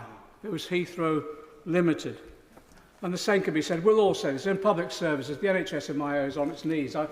I just do not know how the staff have coped. And in terms of teachers, the stress is such that we cannot retain teachers. No matter how committed they are, they don't survive under this sort of pressure. And social care, for many of our areas, well, it's almost non-existent. And you meet family members who are caring for other family members, non-paid carers. It's inevitable, if you're looking after someone in your family, that person has a disability or whatever, it's almost inevitable you're now living in poverty as a result of the lack of support. So I think, yes, people voted for change. But I think we have to be also realistic on this side as well, and I think have some humility about the assessment in which we relate to that election. Only 1 in 5 of the population actually voted for it. And what worried me in my constituency, our turnout has gone from 70% when I was elected in the 1990s to 51% in this election. We need to be wary of that. And we need to understand the reasons for it. The More in Common poll that was published this week confirms the sort of scale of disillusionment that there is with politics overall, and that's been reflected in some of the debate today. And what my fear is we now have others on this political scene in this country and elsewhere that will feed on that disillusionment, and it is the far right mobilising again. And we should guard against what's happened in Germany, in France and Italy with the mobilisation on the far right. So we have to, as a Labour government, we have to deliver. I think, like all governments, the honeymoon will inevitably be short-lived. I welcome the King's speech because actually it does set out the elements of a programme for rebuilding our country. Can I just say, there's elements I have to smile over. There is much that's drawn, I have to say, from the 2017 and 2019, but maybe manifestos, but maybe we shouldn't mention that. Like employment rights, the New Deal, rail nationalisation on buses, the GB Energy, the National Investment Fund, which reflects the National Investment Bank that we put forward then. In fact, a lot of the work that was put in by the Honourable Member for Middlesbrough into this King's speech almost made sections of it his own. So people, I think, wanted and expect delivery sooner rather than later. And I just want to focus on 4 areas of policy that I'm desperate to see change on. It does start with poverty. People have mentioned child poverty. It has to be our priority. 14 million people living in poverty, 4.3 million children, 1 million in destitution. I never thought in my lifetime we'd ever debate destitution again in this House, but destitution there is. I welcome the announcement today of the task force that will now look at poverty overall. But I have to say, setting up a task force is one thing, acting is another. There is a simple act, and we all know it. There is one simple act that could lift 300,000 children out of poverty this month, and it would be the scrapping of the 2-child limit. I was in this House when the Tories introduced it. It was introduced as part of the stigmatising of all those on benefit. I did a speech. I think I said I'd swim through vomit to vote against this piece of legislation, and some of the nauseous speeches from the Tories at the time almost meant I would have to. It was an appalling form of attack on the poorest within our community. I think we just need to lift that stigma, lift that impact, but we need to do it quickly. So yes, set up a task force by all means, but produce a timetable that within weeks we will scrap the 2-child limit. The argument is that can we afford it? And will it be within our fiscal rules? Many of you will have known that over this last few weeks, the OBR have lifted it and revised its growth figures upwards. The IMF has dramatically increased the growth figures upwards. And that's nothing to do with the Tories building a new economy or anything like that. That's the natural business cycle. And actually, I do think as well, it is part and parcel of some companies recognising a Labour government was coming. So let's take the benefit of that. It's no longer offence against the fiscal rule. The resources are there, and we can lift those poor children out of poverty with this simple act. So I appeal to my own party, to the Labour front bench. By all means, get the task force working. But let's now commit ourselves to scrapping the 2-child limit and doing it rapidly. On employment, I have to say as well, the New Deal for Workers, which we developed when we were in opposition, is now going to be legislated on. I want no more watering down, and at the same time, I do not want it delayed by endless consultations. We've consulted at length for 5 years nearly. It's there and it's ready. We want to scrap fire and rehire. We want to scrap zero-hours contracts. But I tell you also, one of the most important ingredients of that legislation should be the extension of sectoral collective pay bargaining. Now, so far, we're committed to doing that in the social care sector, and I welcome it. I welcome it because that's where poverty wages really are being paid. But actually now we need to start, as we promised before, extend that right the way across the economy. So in the legislation, we can build into the bill the mechanisms for doing that stage by stage. Yes, with discussions, etc., but it can be done effectively. And you know, some areas of that sectoral collective bargaining only got scrapped a few years ago, for example, in agriculture. One of the areas I'd like to see that in is to ensure that we have that within transport in particular. Then we'd have no more P&Os that we've had in the past. With regard to public services, I think we need to be honest about the state of our public services, both in terms of their delivery, but also in terms of the finances. I did a report last September with Andrew Fisher on Labour's in-tray. The calculation of how much between 2010 to now it's been cut by the Conservatives is 80 billion. No one's expecting that 80 billion to be discovered overnight or whatever, but we need a plan for reinvestment over the length of this Parliament. And I have to say, that does mean being honest about the debate that we have to have, not just about this budget, but future budgets. People recognise that we'll need to find the money, and yes, we'll get some from growth. But 1% of growth brings in about £12.5 billion. To achieve 1% of growth, I tell you, is hard work. It requires investment and it takes time. And if we can get back up to 2%, fine. But that will take time. But in the meantime, we need the resources for our public services. And that means we have to have an honest debate about taxation and the distribution of wealth in our country. And it does mean, for example, we need to grasp the nettle of levelling capital gains tax with income tax, making sure our tax relief, the corporate welfare that's going on, is effective and not simply subsidising profits. And in addition to that, I believe we will have to have a discussion at some stage about what we do about wealth distribution overall. Finally, with regard to public service, there's been a lot of discussion about reform. I agree.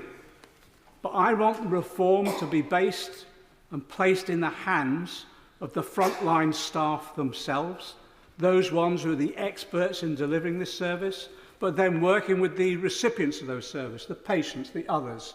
So there's co-production.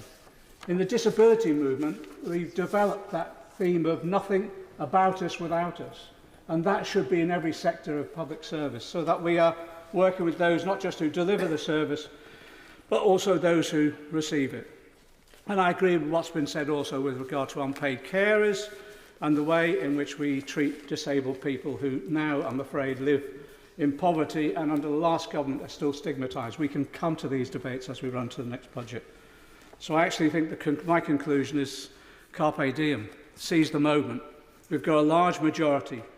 We've got to beware the danger of the far right mobilising if we fail, but recognise the potential that we now have. Final point from me is that overhanging, I don't know what it was like in other constituencies, but overhanging our whole debate was the issue of the humanitarian crisis in Gaza. Night after night coming in and seeing more children being slaughtered and war crimes being committed. So I just say this, I don't think we'll solve this problem unless we seek an immediate ceasefire. That will enable us to have the hostages released. But I think we can make some immediate steps. And that's stopping the arms sales to Israel. And it's also respecting the ICC and ensuring that we recognise that war crimes should be punished. One final thing I've been trying to do since January is I've been trying to mobilise the last government, as other governments across the world have been doing, is to accept seriously injured children in Gaza to come here for treatment.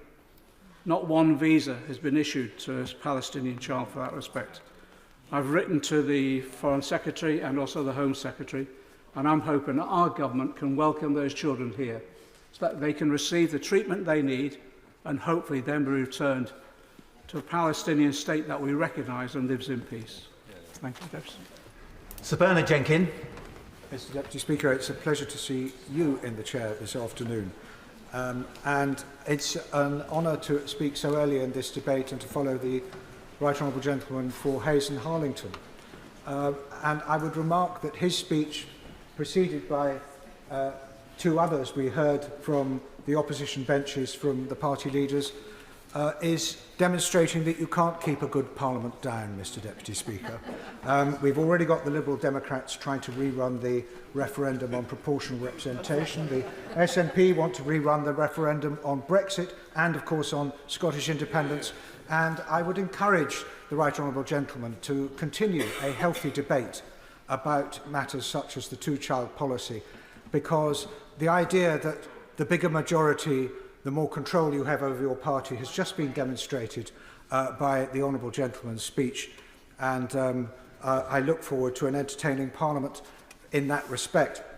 But I wish to concentrate my remarks. This is my first opportunity, Mr Deputy Speaker, to draw the House's attention to a report produced by the Liaison Committee in its dying moments in the last Parliament, which was this was actually published after Parliament had had risen before final dissolution, and it's about strategic thinking in government.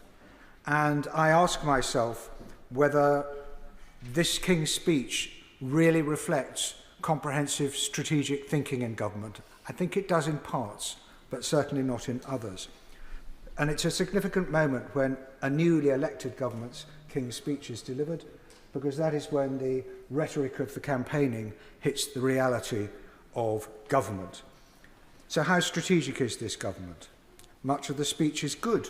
Budget responsibility, prioritising wealth creation. These are good. But how is this to be achieved?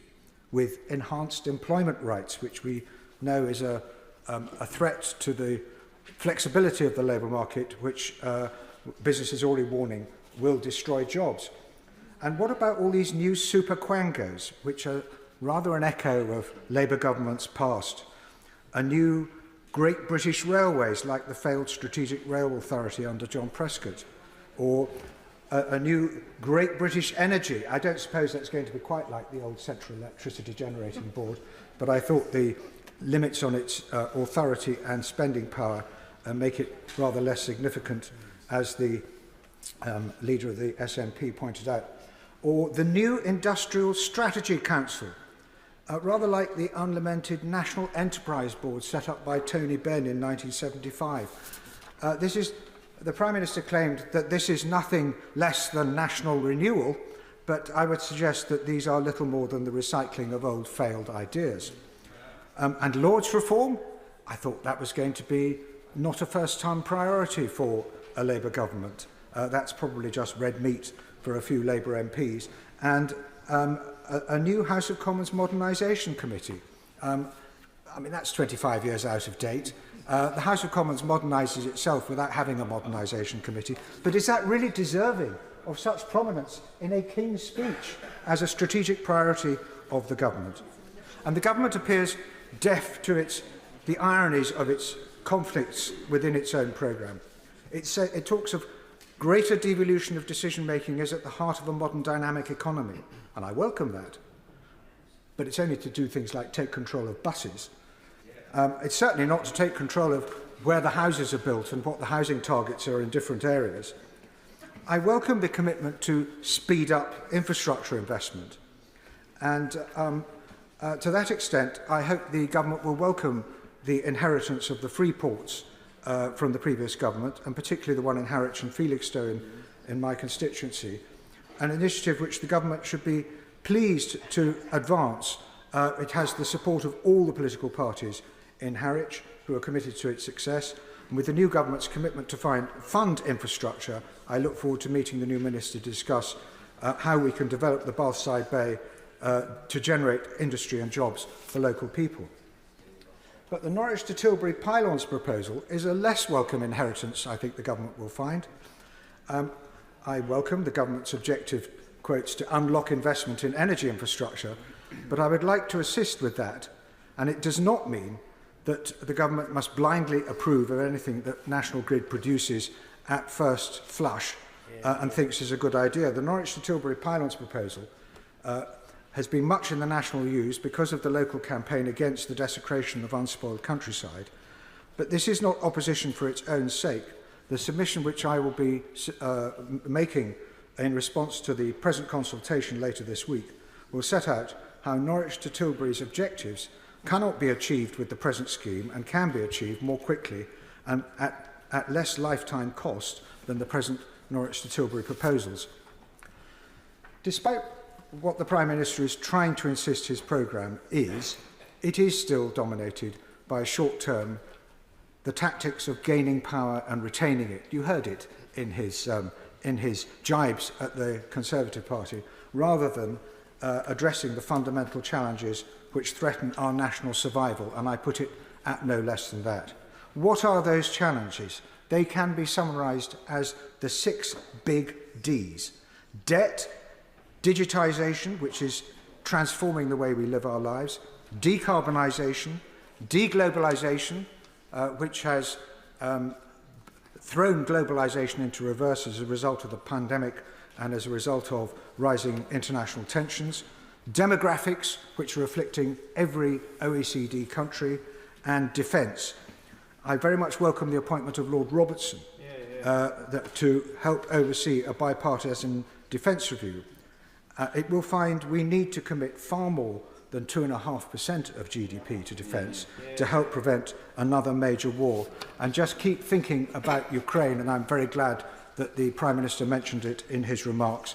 If Russia succeeds in Ukraine, we can say goodbye to European and transatlantic security. One of the findings of the Liaison Committee report on strategic thinking in government is that long-term strategy can only be truly sustained if it lasts across successive parliaments and periodic changes in government. What comes to mind? The continued sea deterrence, a counter-terrorism strategy, the operation of GCHQ, indeed the survival and continuation of the National Health Service, or the achievement of net zero. And I hope this government will use its considerable majority to offer to make the radical reforms the NHS needs, for example, by finding the cross-party consent and consensus that will be needed to drive those reforms through, which will undoubtedly create divisions in both parties. And on social care, this government has an unrivalled opportunity finally to tackle the social care question. But if we want it to stick, it must be something that is agreed across the House. Our report covers the capacity of Whitehall for strategic thinking, how the centre of government can lead strategy more effectively, how strategy must engage the public, particularly younger generations, for the governing for the future, and how scrutiny by select committees can promote strategic thinking in government. And I very much hope that honourable and right honourable members, if they haven't already just read the first chapter of this report, they will do so, because it is a manifesto of how Parliament and government should work together to help promote the kind of country that we want, that is so threatened by the international events we see. And while ministers are sagely nodding on the front bench, and I appreciate that, the government has yet to respond to this report. And there are two particular proposals in it, which I very much hope they will adopt. One is that they will recreate a national school for government to train our civil servants and SPADs and even members of Parliament in what strategic thinking really is, instead of just scrabbling around with focus groups and opinion polls to tell us what to do. And the other is that this House should establish a committee for the future, which is the same as is happening in other parliaments around the world. We draw a lot on international experience. And a committee of the future should be looking much further ahead than most select committees have time to do. And I think that would be a great reform for this government to bring in. Derek Twigg. Thank you, Mr. Hill. It's a real pleasure to be speaking in the King's Speech debate today, setting out Labour's new programme for governments after 14 years of disastrous Tory governments. It's also an honour for me to be taking part in this debate as the MP for the new constituency of Widnes and Hale Wood, a constituency I was born and bred in. The Prime Minister has made it clear that Labour will be a government of service with a clear mandate to deliver the change the country desperately needs. The King's Speech shows that Labour have a plan to govern with serious solutions. Labour will make difficult decisions needed to fix basic problems facing this country. And I'm really pleased that we've made growth a central plank of government's policy, and of course the development of an incredible industrial strategy.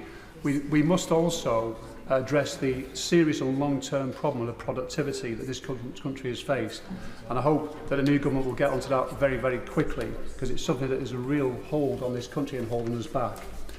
Now, the new Labour government has a daunting, this government of ours has a daunting job in tackling the many challenges facing the country after 14 years of mismanagement of our economy, epitomised by the disastrous Liz Truss budget, but also the running down and underfunding of our public services. The NHS and social care are in crisis.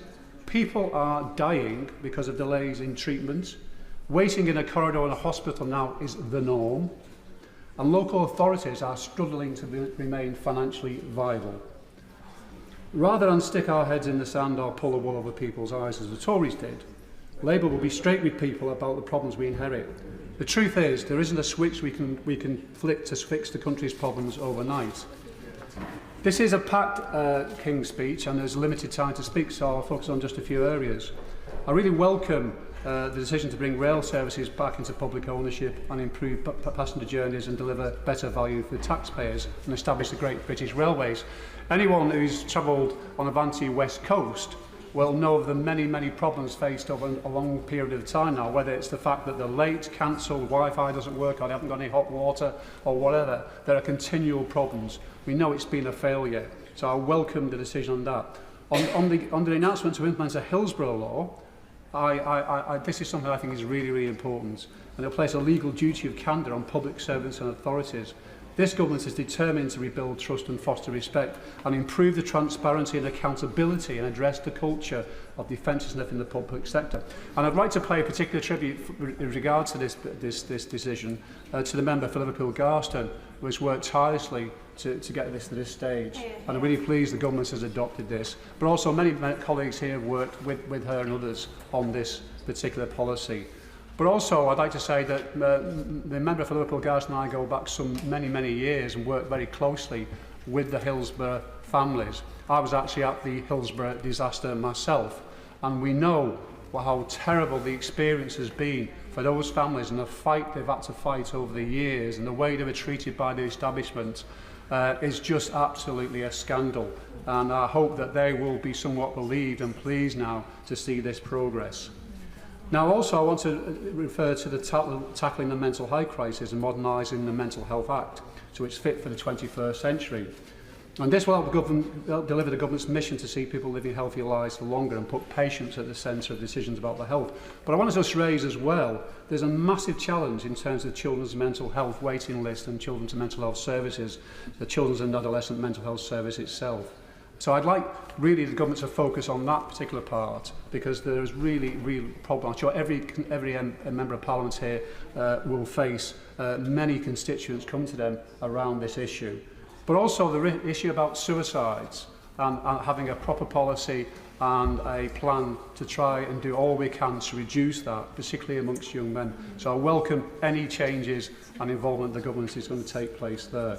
Now, planning, a lot has been said about planning, but I'd like to just really mention the issue about high streets. Many of us in our constituency are facing real issues around high streets and the way they've just been under massive pressure, many shops closing down and a need for renewal and regeneration. So I hope that part of the planning bill will actually look at that. Of course, welcome the reform of the bus service and bus system, because many communities actually, particularly over the last 10-15 years, have become more and more isolated because the bus services are being cancelled or reduced. So I hope, again, with this change in policy, we can actually make some improvements in the many communities who do feel isolated across this country, not least in my own constituency of Widnes and Hale Wood. Now, in the King's speech, the government made a very clear commitment to NATO and said that remains unshakable, and it will maintain a strong armed forces, including a nuclear deterrent. And I welcome that from the Prime Minister and the government. Now, the Strategic Defence Review, which has been commissioned by the Prime Minister and was overseen by the Defence Secretary, is very welcome indeed, and it is a root and branch review. Now, those of us who've been around here for some time and actually put up with a Conservative government which has let down the armed forces and actually put our defence and security at risk in this country will welcome this review, because we have to look at the state of what the situation. We've got the smallest army since Napoleonic times. Even the previous Secretary of State, a Conservative Secretary of State, said the armed forces have been hollowed out. We've got a shortage of munitions. There's major problems on procurement and wasted money that needs addressing, and I'm sure will be a priority of this new government. But also the focus as well has always been and will continue to be, and I'm again pleased to see the commitment in the King's speech about our commitment to Ukraine. But we face a real problem in terms of Russia, China, Iran and North Korea and the threat they pose to the world order and particularly democracies. So these are sort of big challenges that we've got to get to grips with. But looking again at our armed forces, about how we can improve, how we can make sure they get better funding, how we can make sure, very importantly, that funding that they do get is spent correctly and efficiently and not wasted. And I think it's very important for the future. Now, I'll certainly give way to the honourable member. Can I commend the honourable gentleman for what he's saying about the Defence Forces? Very obviously for us in Northern Ireland, there's always been a large recruitment of those who serve in the regular forces, but those who also are part of the territorial aspect of it. Does the honourable gentleman agree with me that when it comes to recruitment, in particular for Northern Ireland, there should be extra monies made available to ensure that those who want to join can join and the resources are made available for that particular purpose? I understand the honourable member's pitch for extra resources for Northern Ireland, but I think he will also recognise that there is a major recruitment crisis in the armed forces which has been ongoing now for many, many years. It's not just an issue of recruitment, it's actually retaining good, experienced people. And that's really what we've got to really focus on. I'm sure that if the review, the offensive review, will look at that as well. But also, it's about looking after our service personnel, making sure they get better housing and better facilities, make sure that the pay is right, but also the veterans as well, and making sure we have the proper services and support for them. So I agree with the honourable member in terms of recruitment is a challenge, and we've got to really sort that out because it's weakening our armed forces currently. Now, Mr Chopitz, I know time is going on. I just want to say a couple of things in conclusion. We still have a cost of living crisis in this country. Living standards are lower at the end of the last Parliament than at the beginning of the last Parliament. The tax burden is the greatest for 80 years. Our first King's speech will be a down payment, just the start of legislative plans Labour will set out over the next 5 years. Transforming our country will need to be patient and have focused work over a long period of time. As the Prime Minister has made clear, this will be a government of service and will do things differently and properly. Rather than gimmicks and bills that don't work, Labour will be focused on real change for working people. Priti Patel. Thank you, Mr Chope. And I'd like just to start by saying how good it is actually to be part of the debate today for this loyal address, and in particular how good it was to see His Majesty attend the House today and wish him well in his recovery, and of course pay tribute to him on what is a record of service to our nation. And I do just want to congratulate all new members who have entered the House and thank the two members that spoke, the proposer and seconders, who are not in their place right now. But I think it's fair to say, this is a note for all new members, and I think existing members as well, that those speeches were made in the finest traditions of this House. And with that, of course, it's one of the few moments that we will have at the start of Parliament to, I guess, unite, to respect each other's speeches and contributions, but also just become accustomed with the traditions, formalities and conventions of the House as well. While at the same time, we get to do the greatest things that we all love, which is representing our constituents. And of course, for the new members in particular, this will become the regular pattern of work in this House, but also a reflection of the hard graft that goes in. And just to touch on that, Mr Chope, of course, we have all just come fresh from a general election campaign where a lot of graft was put in, but we're now here elected to represent our constituents in the normal traditions, but on the issues that sometimes may divide us, but actually where we can advance their causes through legislation. So if I may, I want to begin my contribution around this loyal address to make a few words, say a few words about the tone that I've seen from the new government over the last 12 days. And of course, you know, it's one of those inevitable features, isn't it, with a new government, that you could spend the next few weeks or their first few weeks continuing with that election campaign rhetoric. And we're going to hear this a lot, which is basically talking down the record of the previous government over the last 4 years. But of course, much was advanced over the last 14 years. And we're proud of our record and the transformation that we led, including of public finances. And, you know, these are big things that just don't happen over a few months and weeks. We're proud that we transformed public finances from the government borrowing £1 in every 4 to a much better fiscal position today. It's not easy to get into these fiscal positions, and I think the benches opposite should just reflect in terms of their own fiscal position that they're now inheriting. We're proud to have supported the creation of 800 jobs per day on average, having the faster economic growth of many of our competitors, cutting the tax burden on incomes on fuel duties, overseeing increases in doctors and nurses working in our NHS, more teacher numbers, and schools raising standards. That's a record record that we are proud of, including, if I may say so, in getting more police officers on our streets fighting crime and law and order. So it's important, I think, just to be reflective of that. And if I may, in a very subtle and gentle, polite way, say to members now on the front benches opposite, now in government, it's all very well trying to rewrite history, because sometimes it does take away attention from the responsibility of having to govern and to do the big decisions and the choices through slogans. And if I may, Mr. Chope, there are some policy areas that I would just like to touch on. One area is, of course, an area that I want to make some observations where the government has already put forward a programme of government, where I have some experience, which is, of course, having been Home Secretary for over 3 years. We've heard already quite a bit on immigration and crime, but we haven't seen the details. But so far what we have heard from the government, if I may say so, differs little from some of the measures that were already in place, such as a UK Border Security Command, which we actually set up a few years ago, in fact just over 4 years ago, to cooperate with international partners. And some of my colleagues who followed me actually in the Home Office will recognise much of that. The need to take action in the Channel, but to work with our intelligence and security agencies to do so. The appointment of a clandestine Channel Threat Commander, the establishment of joint interagency task forces. These are already or were in place and set up by the previous government. And of course I do want to commend the work of our international law enforcement agencies and our international partners. They work through exceptional, at an exceptional level, but also work to save lives. And I think we should just reflect on that, because it was only last week we saw more lives lost in the Channel again. But also when it came to tackling robust measures on criminal gangs, county lines, putting safer streets policies together and actually protecting our constituents, some of which, if I may say so, Mr. Chope, were opposed by what is now the government when they sat on these very benches. So it's important that we reflect that some things do not happen overnight. There's no single solution to tackling some of these issues, but it is through collaboration and working together that we can actually drive the right kind of outcomes as well.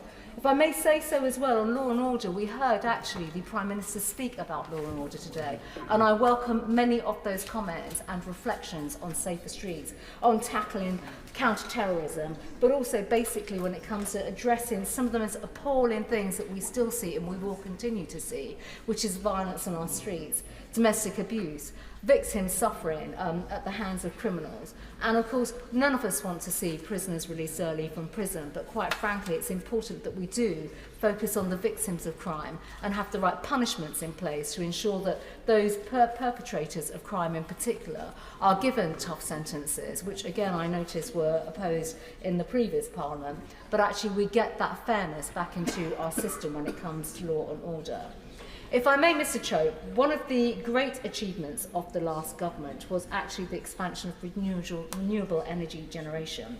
I think we can be proud of our record of the past, actually, and be proud to be world leaders when it comes with the mix of renewables, passing 40% of all energy generated, and a huge improvement on the situation in 2010. Now, if I may, I do want to touch on, in fact, the Right Honourable Member for Harwich and North Essex has touched on this already, which is how we can actually work on generating new technology when it comes to energy. And with that, I genuinely believe that it's technology, not taxation, that is the path to a much more sustainable future. And with that, of course, I think colleagues actually in the government are now going to realise the reality of some of the projects that exist and will really be dominating their inboxes now, which is the National Grid's attempt through the Norwich to Tilbury plans to impose over 100 miles of new pylons and overhead power lines across the east of England. The National Grid are pressing for these proposals. I and my right honourable friend, the member for Harwich and North Essex, are working basically to find alternatives through technology and looking at how we can actually upgrade the grid by not destroying the countryside across East Anglia. And there are farmers, there are local communities, there are community facilities such as White Notley Football Club who will lose community football pitches to bring in pylons across these constituencies. And that's a huge loss of local amenity. It's deeply concerning. My constituents and constituents across Essex and East Anglia want to see alternatives such as an offshore grid or the use of greater tunnelling being considered to actually build up this grid infrastructure capacity. And of course the proposals for the infrastructure and planning bill will be considered with a lot of detail, and I think, if I may say so, the right level of scrutiny does need to come to that legislation, along with the legislation that is being proposed around planning and new housing, and ensuring that local views and the views of our constituents are simply not disregarded. And if I may say so to the front bench of the government, I am aware that they're already proposing a consultation in this area. If I may give them some subtle and gentle advice, listening to the views of that consultation will be incredibly important, because this isn't about saying that people do not want homes. In fact, constituencies like mine have put forward so many plans for new homes. We've actually built over 10,000 new homes over the last decade, and actually they're family homes which have helped my constituency to become a very good commuter town, and a town that is actually successful when it comes to schools and families want to move to our area. But it is a case of getting the balance right, and that's incredibly important. It really is. In the minute that I have left, I do just want to basically make a point about economic growth. Of course, everybody across the country and in this House absolutely fundamentally believes in securing higher levels of economic growth. Every government wants that. Name a government that doesn't want that. We want more jobs, we want more job creation, we want more successful businesses. But actually it is about being on the side of businesses and how we can effectively support them to employ people. In a constituency like mine, over 80% of my constituents are employed by small and medium-sized businesses. We're incredibly proud of that. But the minute more regulation and burden comes upon those businesses, I'm afraid they will lose the ability to grow their businesses and employ local people. And of course, that is the backbone of our economy, small businesses. And if I may say so, Mr. Chope, you know, on a day like today when we see new bills coming forward, through the Loyal Address, through the King's Speech, it is right that as we go forward through this session of Parliament, that we literally give the scrutiny that is appropriate, the time that is appropriate to scrutinise these bills, but fundamentally make sure that we as members of Parliament and on this side of the chamber as His Majesty's loyal opposition provide the scrutiny but also the redress to ensure that constituencies' voice are heard, whether it's on planning, development, economic growth, but fundamentally making sure that Britain advances in the right way forward. I call Kirth Entwistle to make her maiden speech. Thank you, Mr. Deputy Speaker, and can I thank the Right Honourable Member for Witham for her contributions to this debate as well. I'd also like to congratulate my honourable members for Bootle and also for Vauxhall and Camberwell Green for their excellent contributions. And I'd like to join colleagues in congratulating all of the new MPs who have joined me in this House this Parliament. I would also like to thank all of the staff and members who have welcomed me so kindly to this House. As a new MP, I want to reach across the political divide and find the things that unite us all. And indeed, this King's Speech offers hope that we can come together to tackle the issues of today for the good of this country. I have the rare honour of having the support in the recent election of all of Bolton North East's previous living MPs, both Labour and Conservative, and that I share one ambition in particular with both of them, and that is for Bolton to be better connected within the region and the rest of the country.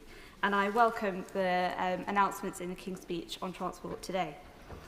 Sir David Crosby had a long-standing interest in improving the railways in our region, something I hope to continue work on, having experienced cancellations on day one, travelling down to this place. Sir David has been a great mentor of mine, and I hope to build on his legacy and do the people of Bolton North East proud. I wish him, his wife Enid and their family well, and cannot thank them enough for their ongoing support. Hear, hear. My predecessor, Mark Logan, who has as thick a Boltonian accent as mine, aspired to work hard to make the required metro link from Bolton to Manchester a reality. We have a shared vision in improving connectivity for the town neither of us was born or bred in, but one that we both call home. I hope to work with our ambitious Metro Mayor for Greater Manchester in making this vision a reality, and thank Mark Logan for his service to the people of Bolton, and indeed his support during my general election campaign. I also wish him and his family well. Hear, hear. I am the new Member of Parliament for Bolton North East, the first woman to represent this great constituency, the first Ahluwalia in Parliament, and I had also hoped to be the first Entwistle. However, Major Sir Cyril Fullard Entwistle, and I thought Kiris Kaur Ahluwalia Entwistle was long, beat me to it in 1918, and indeed he later returned to represent the great town of Bolton in 1931. Mr. Deputy Speaker, Sir Cyril and I share some similarities. He was born in Bombay in 1887 to a cotton manufacturer and came to Bolton, where he was educated at Bolton Grammar School in my constituency.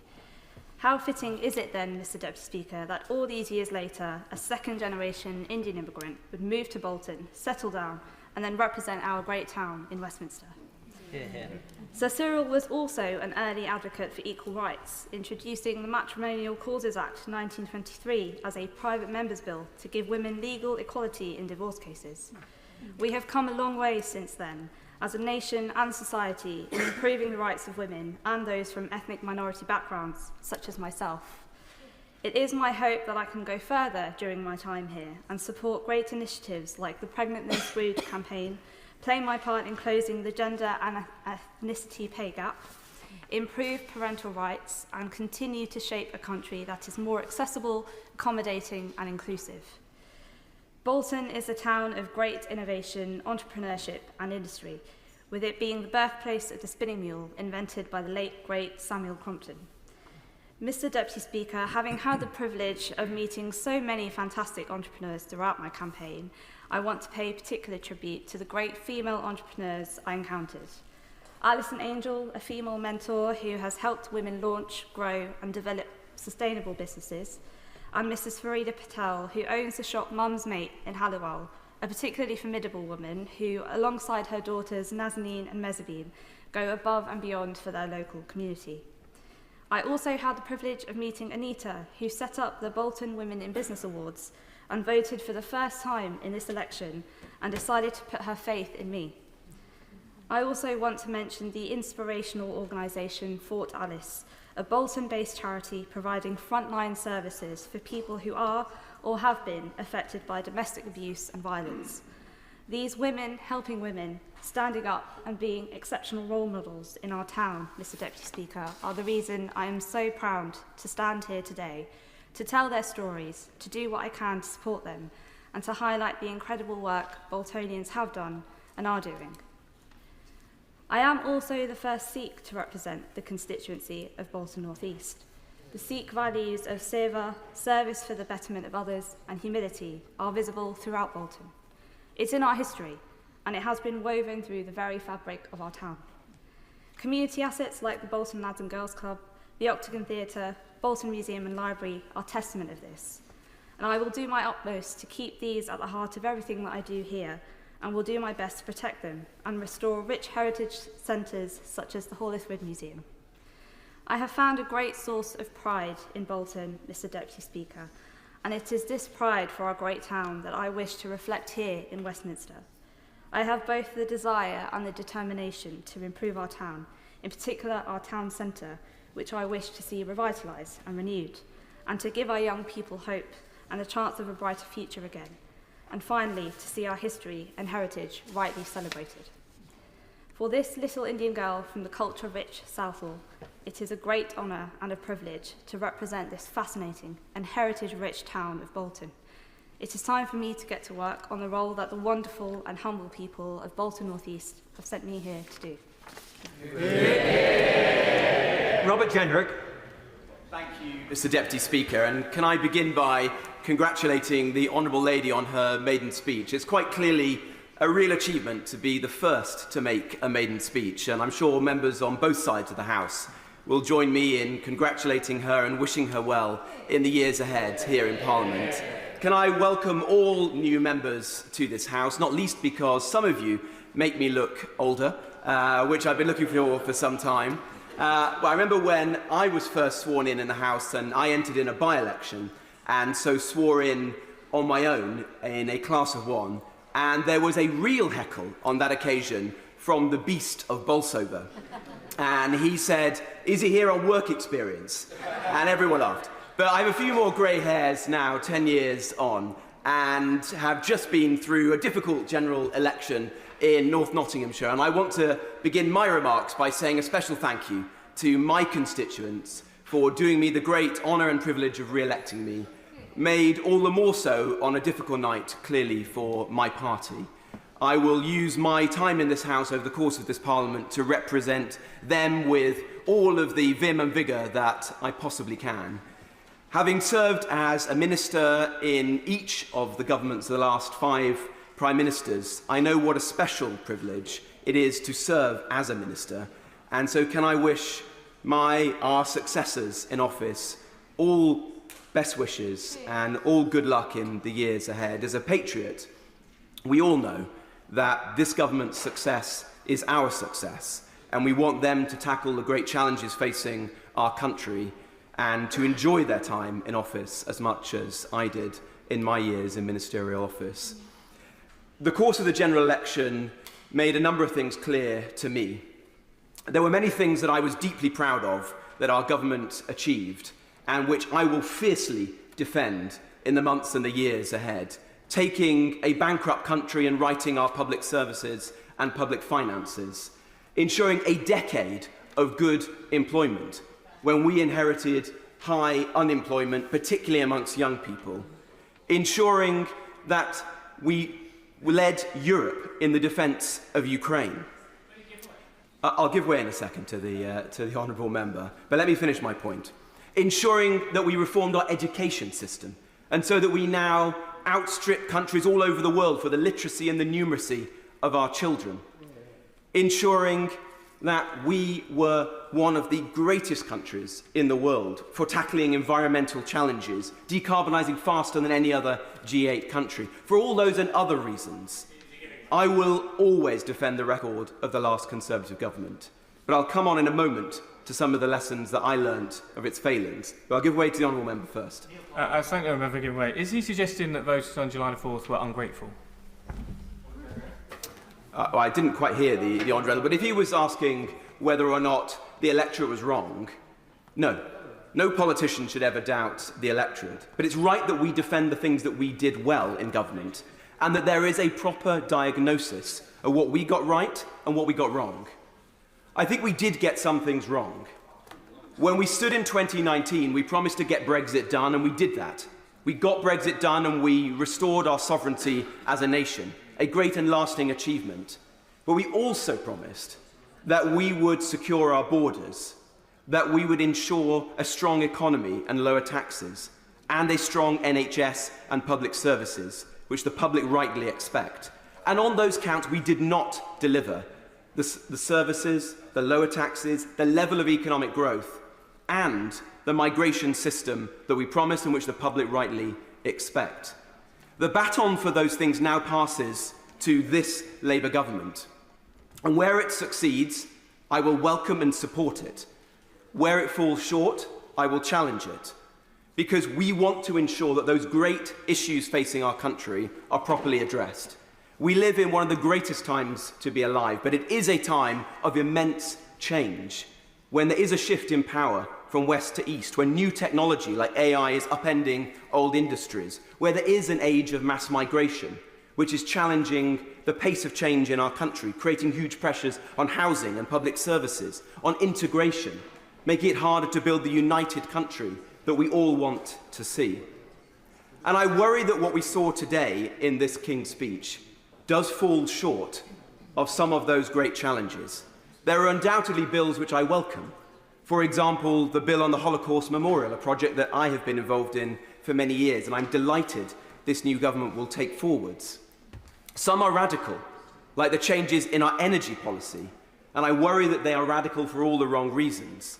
Despite having decarbonised faster than other countries, despite only being responsible for 1% of global emissions, we now find ourselves with a government pursuing, for ideological reasons, a net zero policy which is going to make it harder for our own consumers to afford their bills, which is going to further erode our industrial base, which is going to lead us in hock to Chinese technology, where we're trading dependence on Russian hydrocarbons for Chinese electric vehicles, smart meters and solar panels that will despoil our countryside, where new quangos will spring up, like Great British Energy, which serve no apparent purpose and take inspiration from their predecessors like Robin Hood Energy in my part of the world in Nottingham, a failed project that wasted £50 million of taxpayers' money. And already in the first few days of this government, I worry that 200,000 jobs in the oil and gas sector have been put in danger, just at the time when rightly the government is saying that we want to fuel our economy, to create jobs, and to change the dynamics that we've seen as a country since the financial crash in 2008. 20 or 30 years of low productivity growth and unsatisfactory economic growth. We should all be working to find ways to do that and to make that possible. I worry about the message on the economy that we're hearing. We want economic growth, but economic growth is founded on harnessing the entrepreneurship of our people. It is about creating a startup country. It is about helping small business people to found businesses around their kitchen tables, like my parents did. It is not a statist vision of this country. It is not about using new quangos or a national wealth fund, which is an oxymoron because it's going to borrow the money it seeks to invest. It's not about changing our employment laws, which make us less competitive and will drive the kind of higher structural levels of unemployment that we see in Europe and which we mercifully have avoided over the last 10 years. And I worry about immigration because we do live in an age of mass migration. And I have been honest, painfully honest, about the failings of the last government on this topic. But I worry that the same or worse mistakes are about to be made again. What we're seeing in the Channel is a national security emergency. We're seeing tens of thousands of people about whom we know next to nothing crossing into our country, breaking into our country in flagrant abuse of our laws. Some of them are subjects of interest being followed by our security services. This has got to stop. And scrapping the only known credible deterrent with nothing else to put in its place is going to surrender to the people smuggling gangs. That's wrong, it's a mistake, and I worry that we are going to rue the day that we did that. I also hope that the government will take seriously legal migration, because we have to accept that the public in this country, in most parts of our country, have been voting for 20 or 30 years for governments and in referendums promising to control and to reduce the level of legal migration, only for governments of all political colours to do precisely the opposite. And that is immensely corrosive to public trust and confidence in politics and in democracy. And as one of our colleagues said earlier about the rise of far-right parties around the world, if we centrist parties on the left and the right do nothing about this, if we do nothing about this, then you will see the rise of far-right parties in this country. And I think that would be a great mistake. So I hope that the reforms that I started to reduce the number of people coming into this country legally are taken forward and that we further reduce them.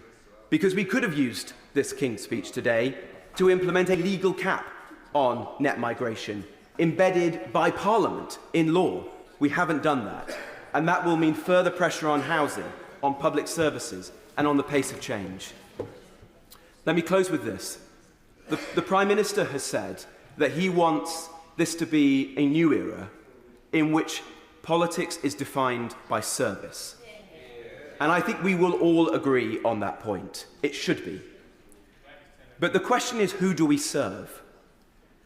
I don't think that we come to this place to serve the interests of new quangos and commissions and reviews. I don't think we're sent here to serve the interests of the legal fraternity and contested notions of international law. I don't think we're sent here to serve the new and worrying rise in sectarian politics, represented in this House for the first time in my lifetime, and which again should worry us. We're sent here to serve the interests of our constituents, and I choose them. I choose to ensure the working people of Newark and Nottinghamshire are always represented. And they sent me here with a few clear messages.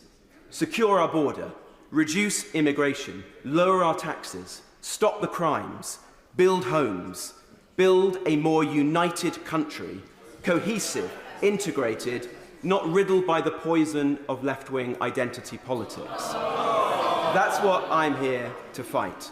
Where this government does that and lives up to that test, I will support it. Where it doesn't, I'll fiercely challenge it. Thank you, Mr. Deputy Speaker. Sir Mark Hendrick. Mr. Chope, today's King's speech has laid before us an ambitious and exciting vision which will benefit our country and my constituents in Preston for decades to come. In particular, I welcome the announcement that this government will be introducing a new publicly owned company, Great British Energy. As a first step, Great British Energy will take back control of our energy supply, producing cheaper power for our country and ensure that profits go back into our communities. And as a Cooperative Party MP, I want to see more community energy companies based on the cooperative model. Not only will Great British Energy generate clean energy, but it will also cut energy bills and deliver good jobs. This news comes at a time when our constituents are desperately in need of support. For too long, they have been exposed to the energy insecurity created under the previous government, which has seen a cost of living crisis and bills skyrocketing to eye-watering prices. Every family and business in Britain is still paying the price of 14 years of Conservative failure with sky-high energy bills. The Conservatives have squandered our advantage in clean energy and left the country dangerously exposed to international energy markets manipulated by dictators like Vladimir Putin. And under the plans that Labour have, oil and gas giants who have made record profits from energy insecurity in this country will now be held accountable. A windfall tax on their excess profits will benefit the entire nation, lifting the burden off the public. Working alongside the private sector, we have the opportunity to double onshore wind, triple solar power and quadruple offshore wind by 2030. This investment in renewable energy is an investment in our future. We need to harness the advantage of our long coastline along with our engineering capabilities to become energy independent once again. We need to invest in carbon capture and storage, hydrogen and marine energy to ensure that we have a long-term energy storage our country needs. We need to accelerate investment in energy infrastructure. This can be achieved by this government's Green Prosperity Plan, which involves investing in cutting-edge green technology to create 650,000 jobs in the industries of the future by 2030. The previous government was slipping more and more towards climate denial, but it is critical now more than ever that the UK commits to our future by doing all that we can to achieve net zero, setting a good example to the rest of the world. Mr. Chope, I've been extremely fortunate to experience firsthand the progress that has been made in this over the years. As somebody who worked as a professional electrical engineer before entering full-time politics, I've always been very conscious of energy consumption issues and their impact on the environment. I also served as a member of the European Parliament, where I sat on the Environment and Consumer Protection Committee, where we helped develop the European Emissions Trading Scheme. I'm very strongly in favour of clean energy and our mission to move towards a clean energy transition as a matter of urgency. Under the previous government, I sat on the Energy Security and Net Zero Committee from its inception, where I worked with colleagues to hold the then government to account and focus on the issues so acutely felt by the public, in particular with their soaring high energy costs. And during the Blair years, as a PPS to the former member for Derby South during her 3 years as Environment Secretary in the Cabinet, I became extremely aware of the crucial importance on reducing emissions as quickly as possible. And indeed, when the former member for Derby South became Foreign Secretary, she achieved the huge goal of placing climate change onto the UN Security Council agenda for the first time. Since then, the seriousness and urgency of the global challenge of climate change has only accelerated. It's not just a green issue now, it is a security issue. I'm proud and energised by the fact that this government is committed to tackling climate change and doing so in a way that brings the public with us and encourages international collaboration. By creating jobs and opportunities that stimulate the economy and slash energy bills, we are ensuring that together we can become a clean energy superpower, become energy independent, reach our net zero goals and secure our future for generations to come. Thank you, Mr. Chair. Robinson. Mr. Deputy Speaker, and can I say what a privilege it is not only to follow the Honourable Member for Preston, but to stand here not only as returned representative elected to continue my representation of my home constituency, but to stand as the leader of unionism in Northern Ireland, to have the opportunity to speak for the people of Northern Ireland in our national parliament with the endorsement not only of my constituents but colleagues right across the province. It is a real privilege, and I am pleased to do it during this humble address and response to His Majesty's gracious speech.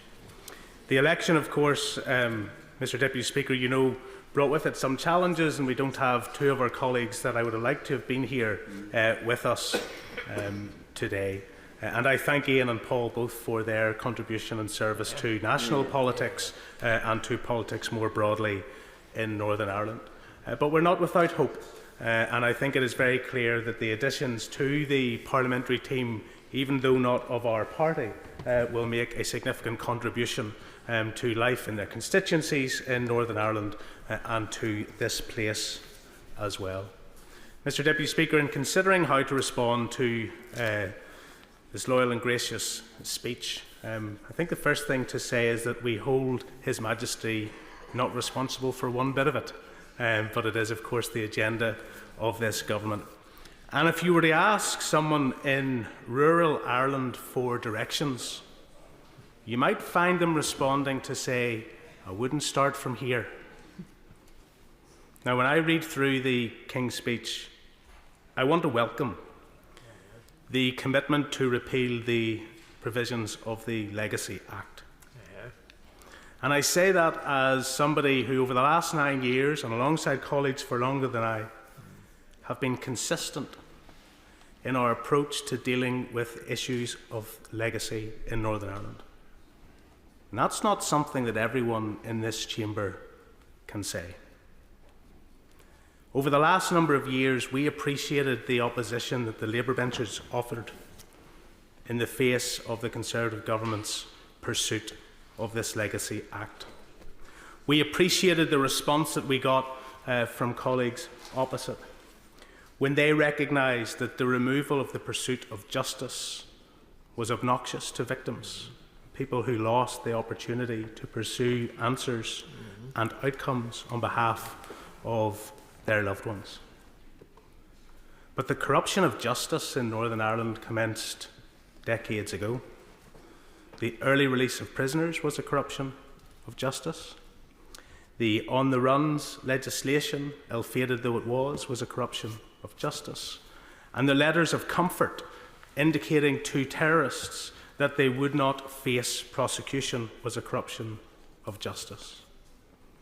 And so I'm well aware this evening that the Prime Minister is due to meet with the Taoiseach of Ireland, Simon Harris. And I am well aware that as part of this King's speech, he's indicated very clearly that he is keen to reset relations. And I think that is important. We should have good relations with our near neighbours. But I want to take this opportunity to say very clearly that the corruption of justice, which has now been highlighted by, and we have a commitment from government that they are going to act upon it, should mean that we should have an engagement that's based on honesty with the government of the Irish Republic.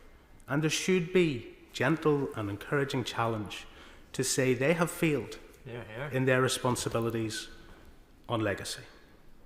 When the courts have determined that the Irish government should bring forward inquiries as to what role was played by their state actors, by An Garda Síochána, and by others involved within their territory, there has been silence. In fact, all we've had over recent years from the Irish government was a case against the UK government on this legislation. So let's balance it up. If the engagement this evening is to be fruitful, if there's to be a positive outcome on what is a good commitment and a commitment that we welcome, then I think it is to ask our near neighbours to play their part in ensuring truth on that point and justice. Can I commend my honourable colleague and friend from East Belfast for what he said? When it comes to responsibility for the Republic of Ireland, what they should do, they should be held accountable for the fact that they give sanctuary to IRA terrorists who murdered my cousin in December 1971, and also Lexi Cummins, also my cousin, and escaped across the border. There's something wrong with the government and the Republic of Ireland in particular if they can give sanctuary to IRA murderers and killers and they think they can get away with it. I'm very grateful, Mr Deputy Speaker, to my colleague for that comment. I'd like to move on to public services.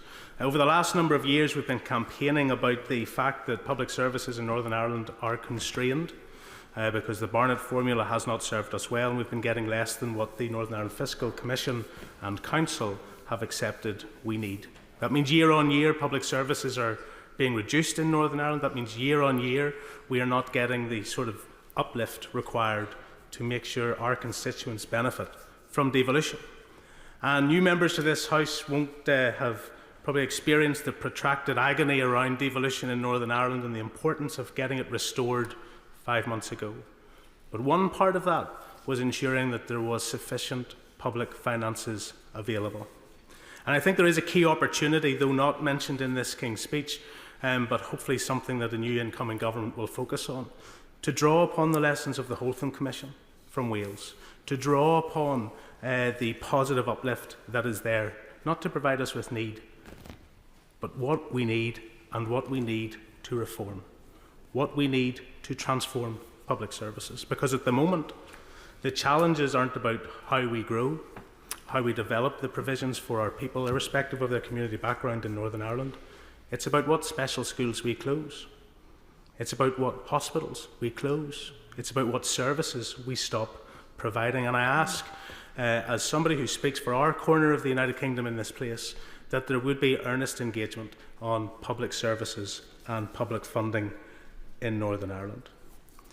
Devolution was restored on the basis of an agreement that we reached with the then government, but it was supported by Labour in February of this year. Safeguarding the Union document allowed devolution to be restored and has contained within its key and significant commitments that we look forward to the Labour government honouring. Their members supported it at the time in February. They know the importance of it. And whilst I see reference in the King's speech to resetting relationships with the European Union, and as I said earlier, we should have good relationships and we should build upon those good relationships with near neighbours, we need to carefully nurture the arrangements that were agreed in February and need to be delivered. It's about removing barriers within our own country. We can focus on relationships with others outside, and we should, but that should not be to the detriment of that which makes this country work. There are opportunities about regional connectivity, opportunities to build on the Union Connectivity Review. The creation of a Council for the Regions and Borders looks quite like the East-West Council that was agreed back in February as part of the Safeguarding the Union document. We'll have to study the detail. If it's a rename and it's a rebadge, that's fine.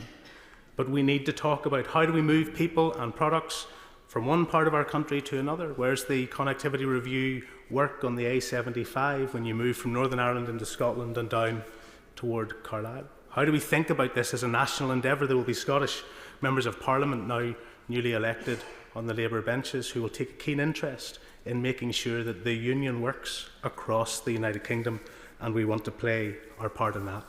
Mr Deputy Speaker, on defence, I've spent the last 8 years on the Defence Select Committee. I've spoken many times of the contribution from my constituency of Talis and the in-laws and how important they were in the initial weeks of defence of Kyiv particularly and Ukraine more generally. But the eye has been taken off the ball on support for key industries within my constituency and important for Northern Ireland as a whole in the defence sphere. You will have seen negative briefing in the last 24 hours around Harlan Wolff. I want to see a very clear commitment from this government that they believe in the contracts that have been awarded to Belfast. They believe in the renaissance of shipbuilding in Belfast. They adhere to the commitments of the National Shipbuilding Review that talks about building skills and opportunities throughout our United Kingdom, and that irrespective of the ups and downs, highs and lows of any individual company, that the aspiration and the economic benefits of retaining shipbuilding and growing the shipbuilding capacity in Belfast is highly important. So too the issues around Boeing wishing to bring Spirit Aerospace back in to their company. Significant issues arise in that for the economy of Belfast and Northern Ireland, the largest private employer with high-skilled manufacturing jobs in my constituency, but servicing the entirety of the United Kingdom, something government needs to focus on, something previous business secretaries did, and current secretaries for business are. I'm not suggesting they aren't, but there's a huge opportunity in the next 6 months that we need to land to secure the importance for us. And finally, Mr Deputy Speaker, because I realise I'm going beyond what is the suggested time limit, there is a proposal here for a football regulator. Good. And we'll have the debate in the next number of weeks and months, probably by the Honourable Member for Strangford, as to whether that's a football regulator for England or in this national parliament, whether that's a football regulator for football within our country. But if I didn't close with this, I would probably have one less vote come the next election. My constituent, Davy Warren, who used to serve me on my way to school in the newsagents, texts me to say, Gavin, support England if you like on Sunday. They're not your team, but they're the only team from our country, so support England if you like. But remind them all that Neil Diamond's Sweet Caroline is a Northern Ireland football team anthem. And the Green and White Army were very happy to lend that anthem to all of you. But we will reclaim it. And just to remind you gently that the last time Spain faced a home nation in any significant final or competition, and Jim Shannon was there and I wasn't born. Northern Ireland beat Spain. Thank you, Mr Deputy Speaker. To make his maiden speech, I call Reverend Just.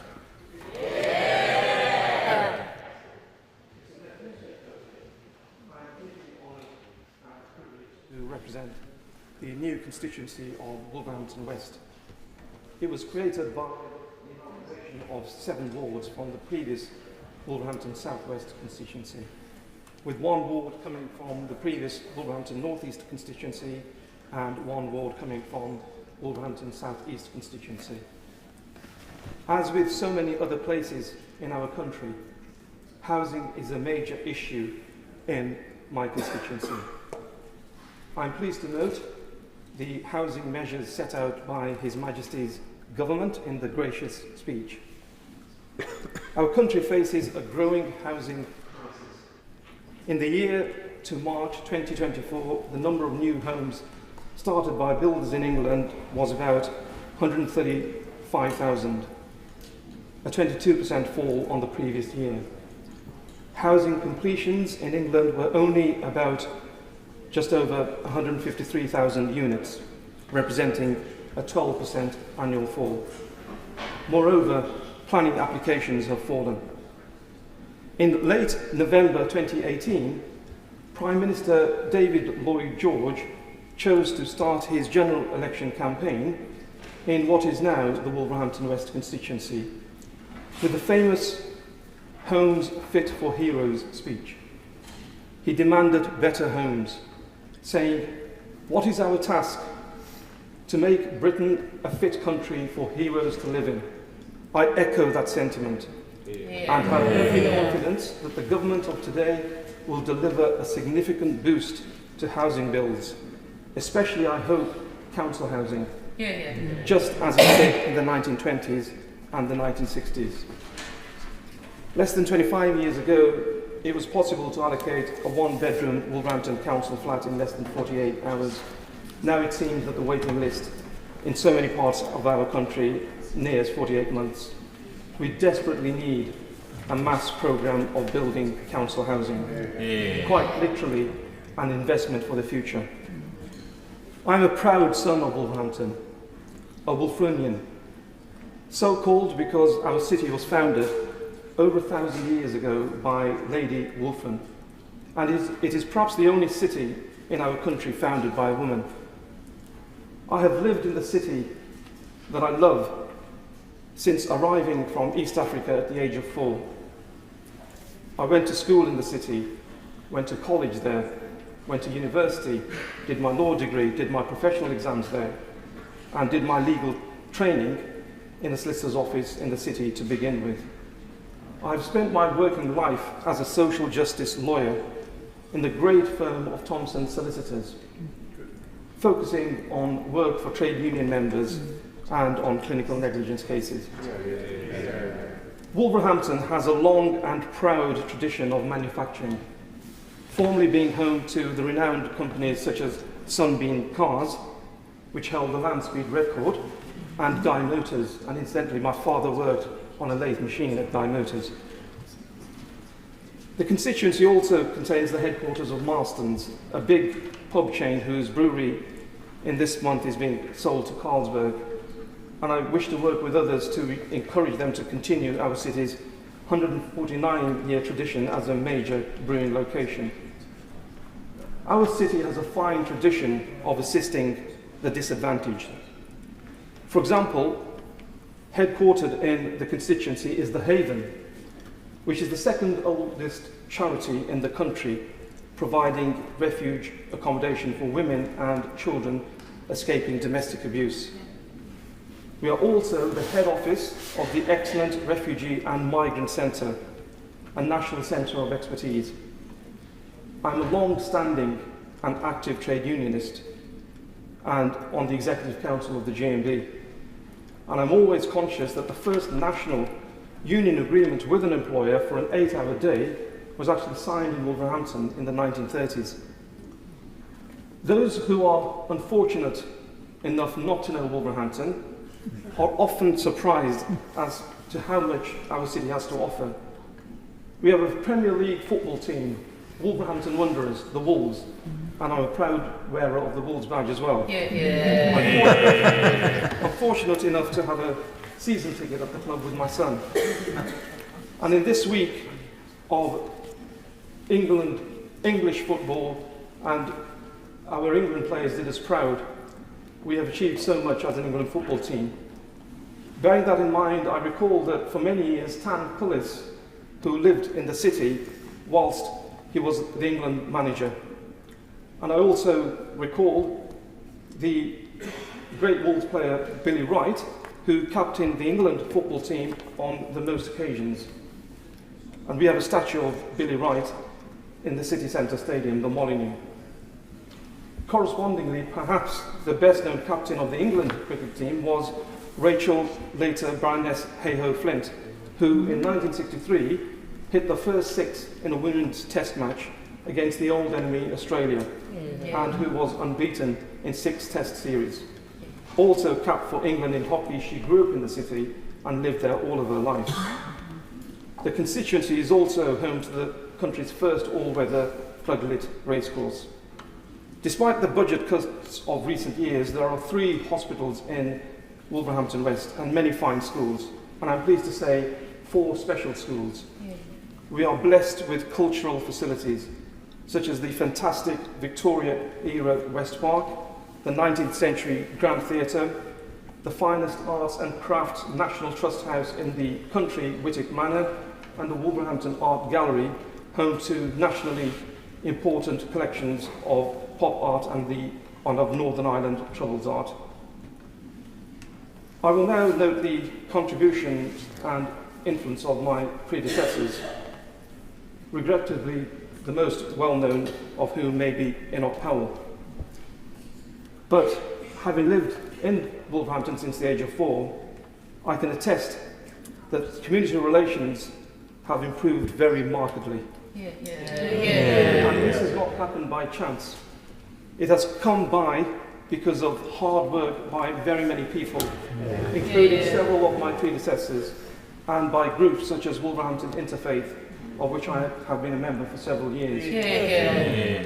I want to pay tribute to the work done by my predecessors, Stuart Anderson, who was the MP before the last election, and then he decided to stand in South Shropshire. Jenny Jones, who fostered